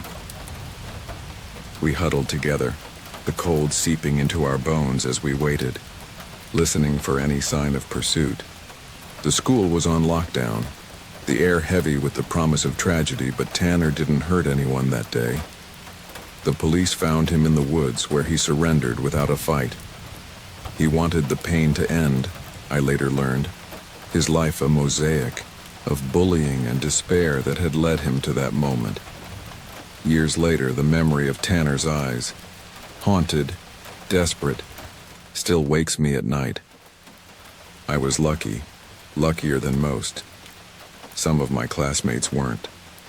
The girl who dropped out lost to addiction, the friends who carried invisible scars, they all paid a price for that day. The school, once a place of laughter and routine, became a reminder of how quickly safety can shatter. I always check for exits now, always plan an escape. The world feels different, sharper, as if danger is just a breath away, waiting to step out of the shadows. The air was heavy that day, thick with a heat that didn't belong, as if the world knew something terrible was coming. It was late spring, the last weeks of my freshman year in Oregon, where clouds usually draped the sky in gray. But that Friday, the warmth was wrong, sticky and oppressive, pressing against my skin like a warning. Feel the heat, the unease, the world holding its breath. I was 15, caught in the restless energy of youth, my mind buzzing with plans for the Memorial Day weekend. My parents had promised a trip to a nearby resort, a rare escape for our family. I had 2 sisters, one younger, still in middle school, and one older, a sophomore, mercifully home that week with the flu. Thank the stars she wasn't here, but would I make it home to her? The school courtyard was alive during passing period, students and teachers spilling out to escape the stuffy, unair-conditioned classrooms. Breathe in the chatter, the laughter, but feel the tension beneath. I had PE first period, a sweaty hour of flag football on the stadium turf. As the bell rang, I volunteered to haul the equipment back to the supply closet in the upstairs gym, a task that felt mundane, unimportant. Step into that moment, think it's just another day. The west side of campus had 2 gyms, locker rooms, and a courtyard separating them from the main building. I stacked cones and vests in the closet, the air thick with the smell of dust and old rubber. I left the door open for the next class, a choice that would soon mean everything. Leave the door open, walk away, but something's watching. I was halfway down the stairs when it happened. A sharp, shattering sound like firecrackers, but wrong, too loud, too final. Stop. Listen. What was that? My heart lurched, my feet frozen, as my mind scrambled to make sense of it. Then came the screams, raw and piercing, slicing through the humid air. Students and teachers sprinted past, their faces pale, eyes wide with terror, disappearing into classrooms and slamming doors. Run. Hide, don't look back. Instinct took over and I turned, bolting back up the stairs, my sneakers pounding against the metal steps. 5 more shots rang out, each one a hammer to my chest as I reached the closet and threw myself inside, pulling the door shut. Close the door, shut out the world. But can you shut out fear? The darkness swallowed me, a black cocoon of panic and dust. I curled into the corner, knees to my chest, my breath ragged and loud in the silence. Feel the walls closing in, hear your own heart. 3 more shots echoed, distant but sharp, then nothing. The silence was worse, heavy and suffocating, stretching time into an eternity. My phone was downstairs in the locker room, useless, leaving me cut off from the world. You're alone, aren't you? I thought of my mom, her warm smile, her voice, that could calm any storm. I needed to tell her I was okay, but I wasn't sure I was. My older sister, safe at home, was my only comfort. She wasn't here, wasn't facing this horror. Thank God, but what about you? I sobbed quietly, praying to any force that would listen, my tears soaking my knees. The closet was a tomb, its darkness both shield and prison. Sit still. Don't move. Don't breathe too loud. I lost track of time, each second a lifetime, my mind spiraling with images of my family, my friends, the life I might never see again. What was happening out there? Were my friends safe, or were they? I couldn't finish the thought. The silence pressed harder, broken only by my shallow breaths and the faint hum of the building. Listen closely, hear the quiet. But no, it's a lie. Then footsteps, two sets, heavy and deliberate, climbing the stairs to the gym. My heart stopped, my body trembling as I curled tighter, willing myself invisible. They're coming, they're here. A final shot exploded, so close it shook the rafters, the sound ringing in my ears like a death knell. This is it, isn't it? Footsteps approached, slow and heavy, each one a countdown. I watched the strip of light under the door, my eyes burning as a shadow blocked it. 2 feet, unmoving, just outside. See the shadow. Feel the terror. Know you're not alone. The doorknob rattled.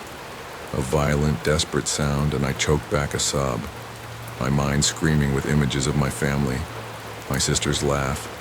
My mom's hug. This is the end. But you want to live. I braced for the door to burst open, for the face of a killer to appear, but then light flooded the closet and strong hands pulled me to my feet. Move. Run, don't look down. It was a SWAT officer, his grip firm, his voice low and urgent. He dragged me out, my legs barely keeping up, my eyes stinging from the sudden light. Don't look, but you can't help it. Blood stained the pathways, red pools seeping into the concrete, a sight that burned into my mind.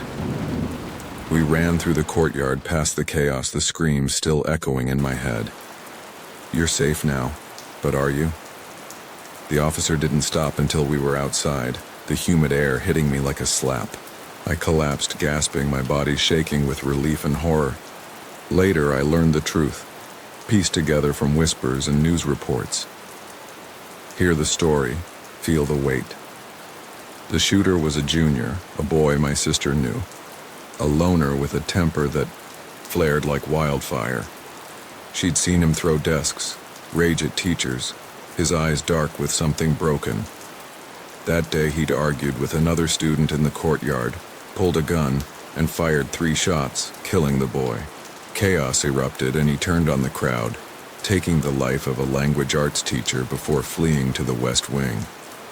He hid under the bleachers in the downstairs gym, but his cover was blown. Pursued by an officer, he ran to the upstairs gym where I hid and was shot dead. Thank the stars you didn't see it, but you'll never forget. The aftermath was a blur of police, counselors, and tears. Feel the scars, the ones that don't show. I suffered anxiety for months, every loud noise, a trigger, every closed door a threat. But I survived, built a life, carried on. You're stronger now, but changed. One lesson stays with me. I always note the nearest exit, always plan an escape because you never know when the world will turn.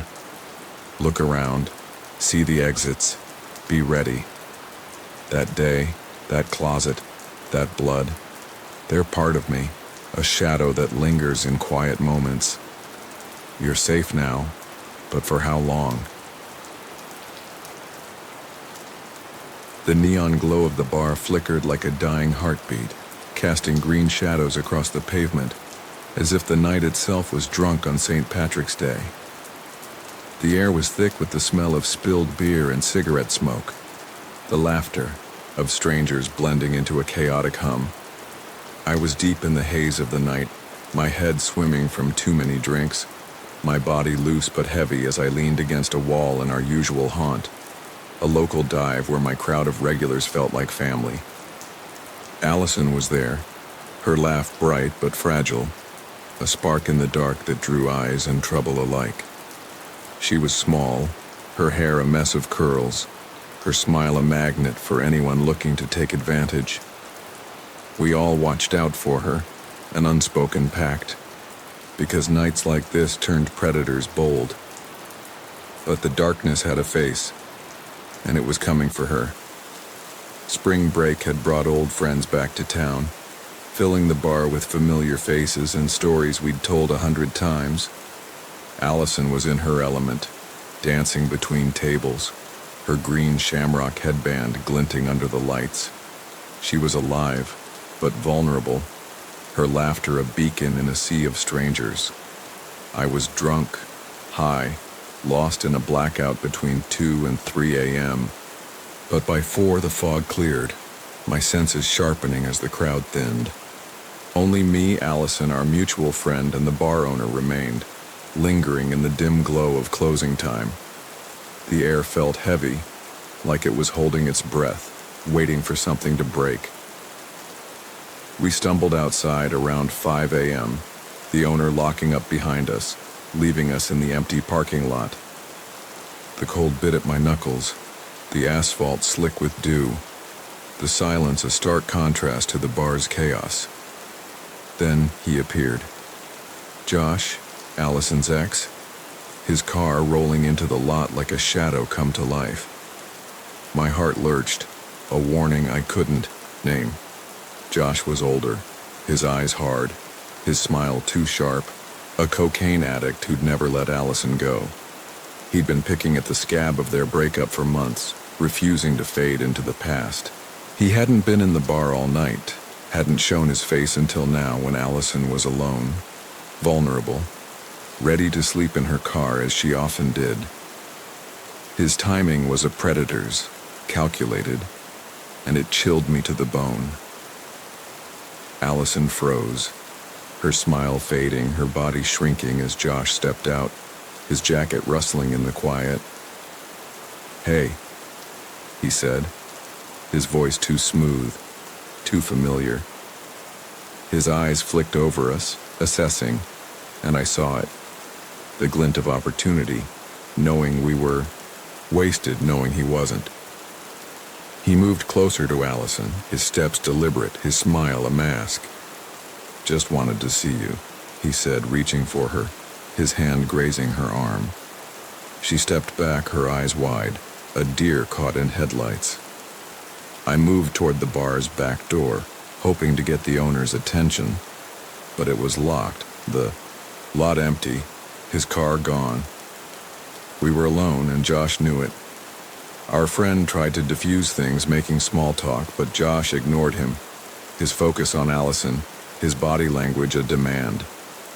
"Let's catch up," he said, his voice low, almost a growl. The air was electric, charged with danger, the parking lot a stage for something I couldn't let happen. I pulled our friend aside, my eyes pleading for him to stay, but he didn't. Catch it, saying his goodbyes and heading to his car. My heart sank, the world narrowing to Allison, Josh, and me, the night closing in like a trap. Allison tried to end it, her voice shaking. "I'm just gonna sleep here," she said, gesturing to her car. But Josh was waiting for this, his moment to strike. "No, that's not safe," he said, his tone too kind, too insistent. "Let me drive you home." His words were a lure, pulling her into a web I could feel but couldn't see. I stepped in, my voice louder than I meant. "She's fine, Josh. She always does this." "Stay here," I thought, a command I willed her to hear. But Josh pushed back, his eyes narrowing, his voice hardening.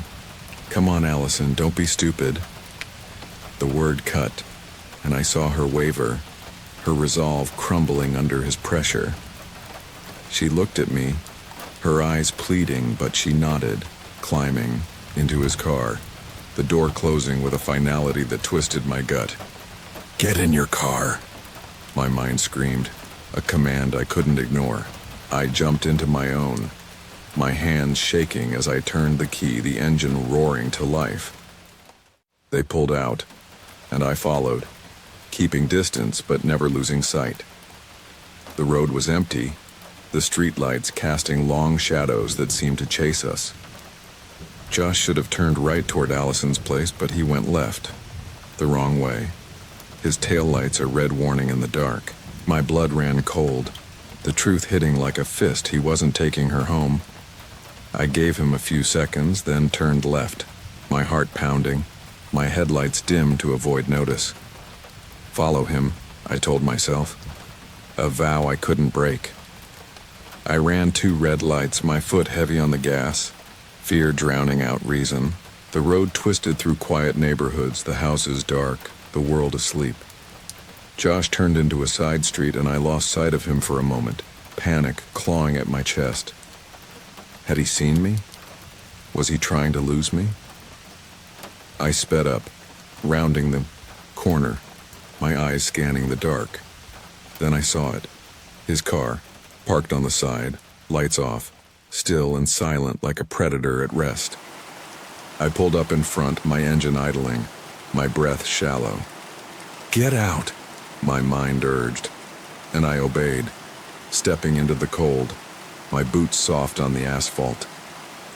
Allison was already out, slamming the car door, her arms crossed, her face pale as she stormed toward my car. Josh followed, his voice loud, angry, calling her back. I stepped between them, my body tense, my eyes locked on his, a silent warning. He moved toward her, but I blocked him, my heart racing, expecting a fight, a weapon, anything. His jaw clenched, his fists tight, but he backed off, muttering something venomous as he retreated to his car.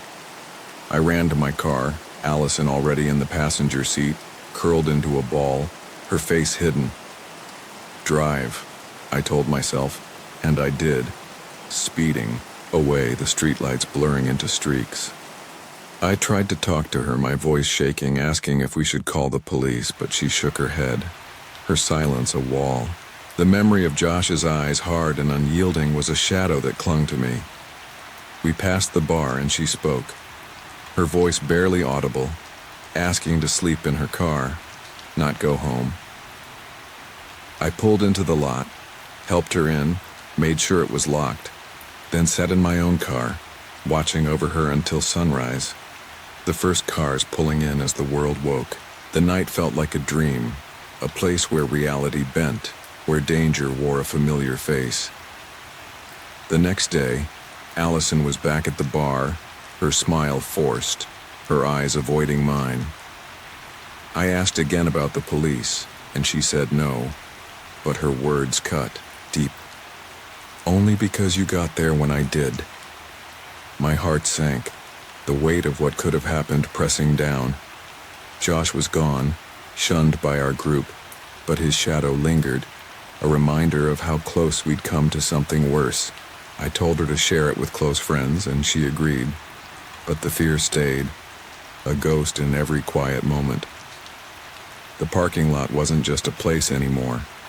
It was a stage where nightmares played out, where a friend's face could hide a monster.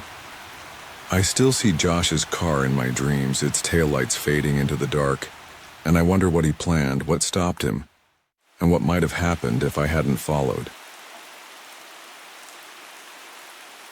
The fluorescent lights buzzed overhead, casting a sickly glow over the empty tram zhang. But it was the silence that made my skin crawl, as if the night itself was watching me. I was working the graveyard shift at a small gas station off a lonely highway, a 2-hour drive from my hometown. The place was a relic, its faded signs and chipped paint a testament to years of neglect, but it paid the bills while I fixed up a house I'd bought to flip. It was well past midnight, the air outside heavy with the damp chill of a late summer night when the world felt too still, too quiet, like it was holding its breath for something terrible to happen. The station was deserted, the pumps standing, like silent sentinels under the flickering lights. I'd mopped the floors, the sharp scent of pine cleaner stinging my nose, and settled behind the counter with a lukewarm coffee. The radio played softly, a staticky country tune that did little to fill the void. "You're alone out here," my mind whispered, a thought I tried to push away. I'd heard stories from the day shift cashier, tales of strange travelers passing through, truckers who spoke in riddles, drifters who paid with crumpled bills and left without a word. One guy stared at me for 10 minutes straight. "She'd," said, her voice low, like she was afraid he'd hear her through time itself. I laughed it off then, but now, alone in the dead of night, her words felt like a warning.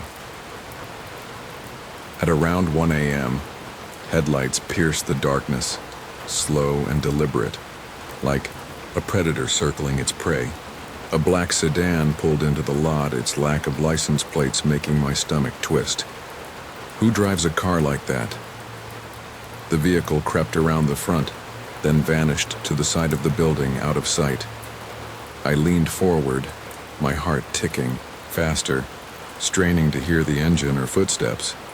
Nothing, just the hum of the lights and the distant chirp of crickets. They'll come in or they won't, I told myself, but the unease grew, a cold weight in my chest. 5 minutes later, the front door swung open and he walked in, a man, tall and gaunt, maybe 6.5 feet, his frame swallowed by a black sweater and gray pants that hung loosely on his thin body. His face was sharp, all angles and shadows, his eyes sunken and unblinking, locked on me from across the store. He's not right. The thought hit me like a jolt, my instincts screaming as he stood there 40 feet away, staring without a word. The air grew thick, the space between us charged with something I couldn't name. I forced a smile, my voice shaky. "Hey, how can I help you?" He didn't answer, just turned and walked to the far aisle, his movements slow, deliberate like he was measuring every step. "He's watching you." I busied myself with the register, my hands trembling as I rearranged receipts, but my eyes kept darting to him. He stood by the wall staring at a display of chips and candy bars, his head tilted as if studying something invisible. What is he doing? My mind raced, conjuring images of the stories I'd heard. A drifter who'd lingered in a gas station down the highway only to be caught stealing, his pockets stuffed with knives. Is he dangerous? I shook my head, trying to focus, but the silence was oppressive, broken only by the faint hum of the cooler. 10 minutes passed, and he vanished into the bathroom at the end of the store. The door closed behind him, and I exhaled, my shoulders sagging. Maybe he's just passing through. But the relief was fleeting. The minutes dragged on, each one heavier than the last. No sound came from the bathroom. No flush, no footsteps, nothing. He's been in there too long. My pulse quickened, my imagination painting pictures of him hiding, waiting, planning something I couldn't fathom. Another customer came and went, paying for gas with a quick nod, oblivious to the shadow lurking in the back. I wanted to tell them, to say there's a man in there, and he's not right. But the words stuck in my throat, unprofessional and paranoid. An hour crawled by, and he still hadn't emerged. This isn't normal. My hands were clammy, my coffee long cold. I couldn't ignore it anymore. I grabbed my phone, its flashlight a weak defense against the unknown, and walked toward the bathroom. The store felt smaller, the aisles closing, and the fluorescent lights flickering like they knew something I didn't. I reached the door, my heart pounding so loud I thought it might give me away. Just check and go. I pushed the door open and darkness swallowed me. The lights were off, the switch flipped but useless. Why is it dark? My flashlight beam cut through the blackness, revealing the first stall, empty. I moved to the second, my breath shallow, and saw his legs still and silent under the stall door. He's there. I raised the light and his face stared back, a grotesque smile splitting his features, his eyes wide and unblinking, peering over the stall's edge. My phone slipped from my hand, clattering to the floor, the sound deafening in the silence. I scrambled to grab it, my fingers fumbling, and ran, my footsteps echoing as I fled back to the counter. He's not human. The thought looped in my mind, relentless, as I pictured that smile, too wide, too wrong, like something from a nightmare pretending to be a man. I stood behind the counter, my chest heaving, debating what to do. Call the cops? Confront him? But the idea of going back, of facing that smile again, made my legs weak. I grabbed a piece of paper and scrawled "out of order" in shaky letters, taping it to the bathroom door. Keep him contained. The rest of the shift was a blur. Every rustle outside making me jump, every shadow a threat. I checked the cameras, but the angle didn't cover the bathroom door. How will he leave? I wondered, my mind spiraling. At 4 a.m., Devin, my coworker, arrived, his easy grin a stark contrast to my frayed nerves. You okay? He asked, noticing my pale face.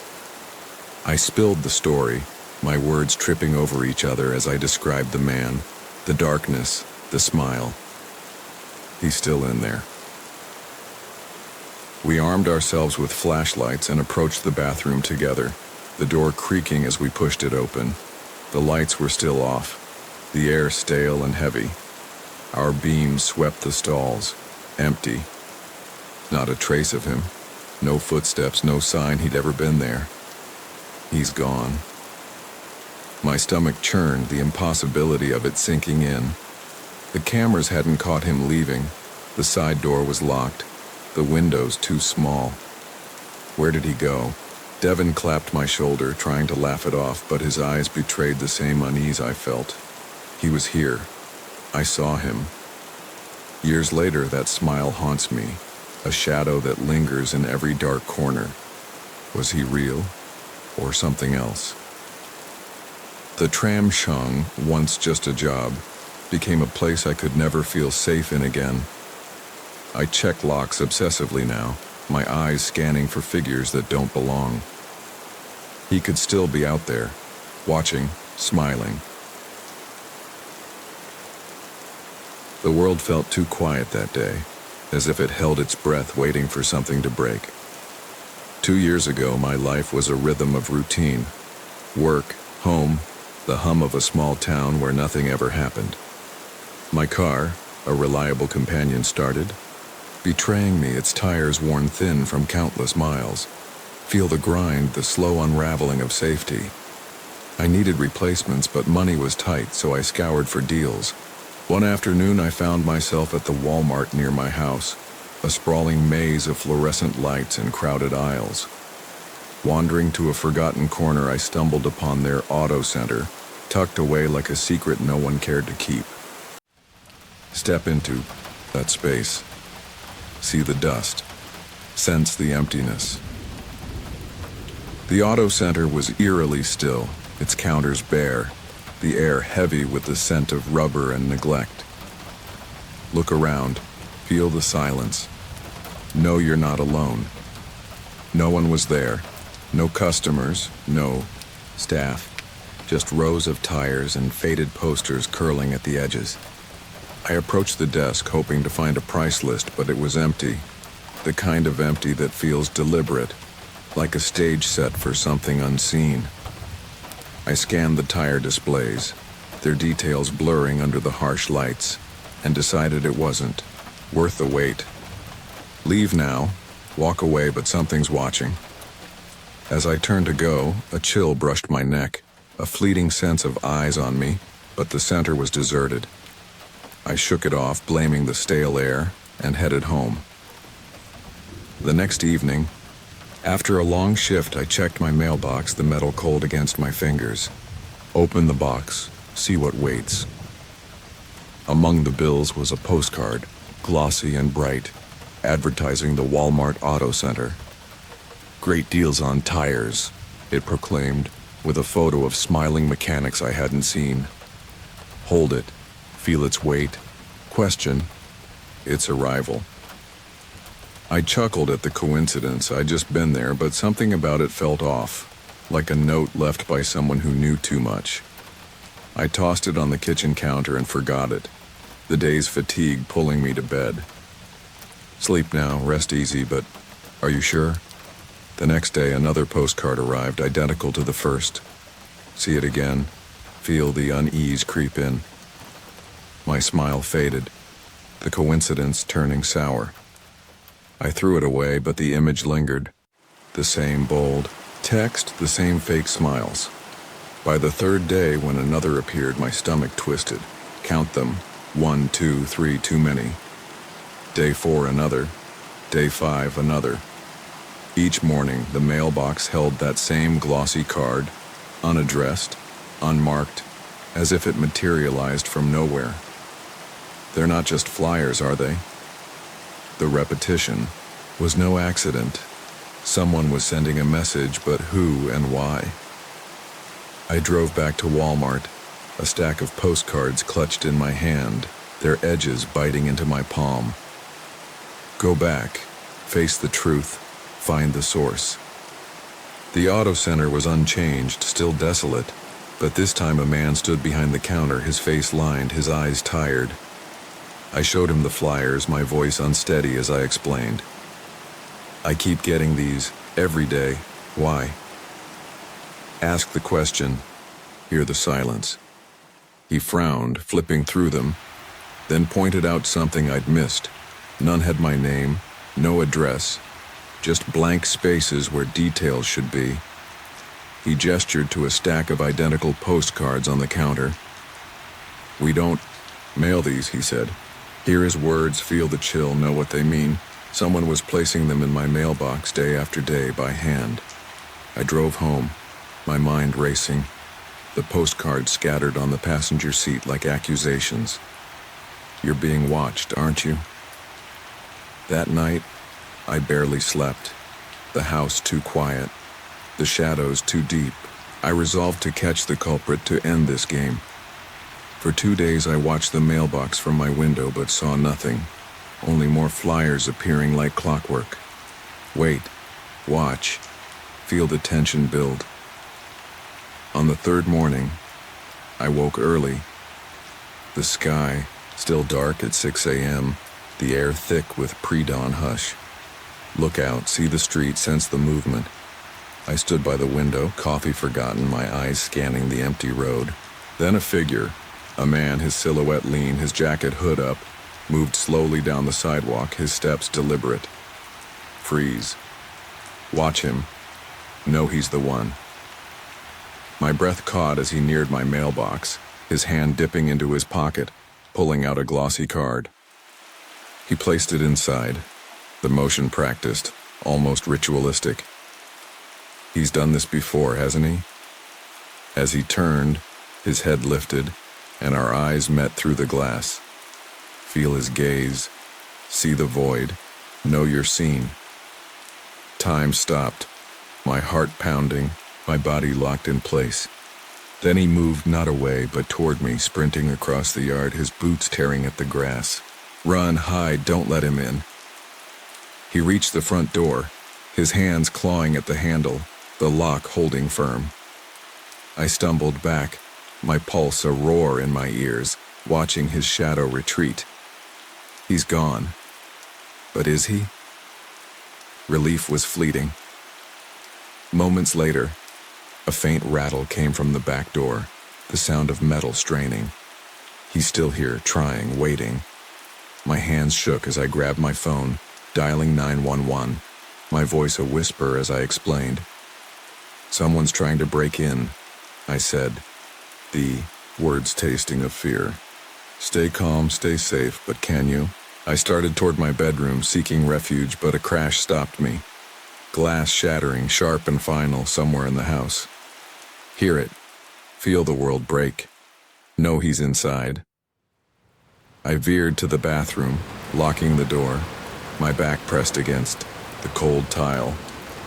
Hide here, wait. Pray he doesn't find you. The silence was worse than the noise. a void that swallowed hope. Listen, hear nothing, but know he's there. I waited, minutes stretching into forever, my breath shallow, my mind replaying. His face, his smile, the way he'd looked at me. Had he seen me at Walmart, chosen me then? Why you? Why now? I couldn't stand it anymore, the not knowing gnawing at me. I unlocked the door, my hand trembling, and stepped out. Don't look, but you must. 10 feet away, he stood in my living room, his hood casting shadows over his face, a smile curling his lips. Empty, chilling, the smile of something not quite human. See him, feel the horror, run. I dove back into the bathroom, slamming the door, my heart a frantic drum. Lock it, hold it, survive. Sirens wailed in the distance, growing closer, a lifeline in the dark.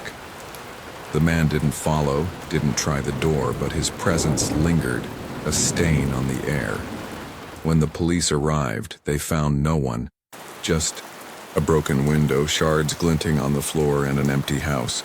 He's gone, but where? They searched the neighborhood, their flashlights slicing through the dawn, but he'd vanished, a ghost with no trace. The flyer stopped, the mailbox empty, but the fear didn't. You're safe now, but are you? I still see his smile in my dreams. Still check the mailbox with dread, still wonder if he saw me that day at Walmart and decided I was his. What's out there, waiting, watching? The house, once a home, is a cage now. It's quiet a lie.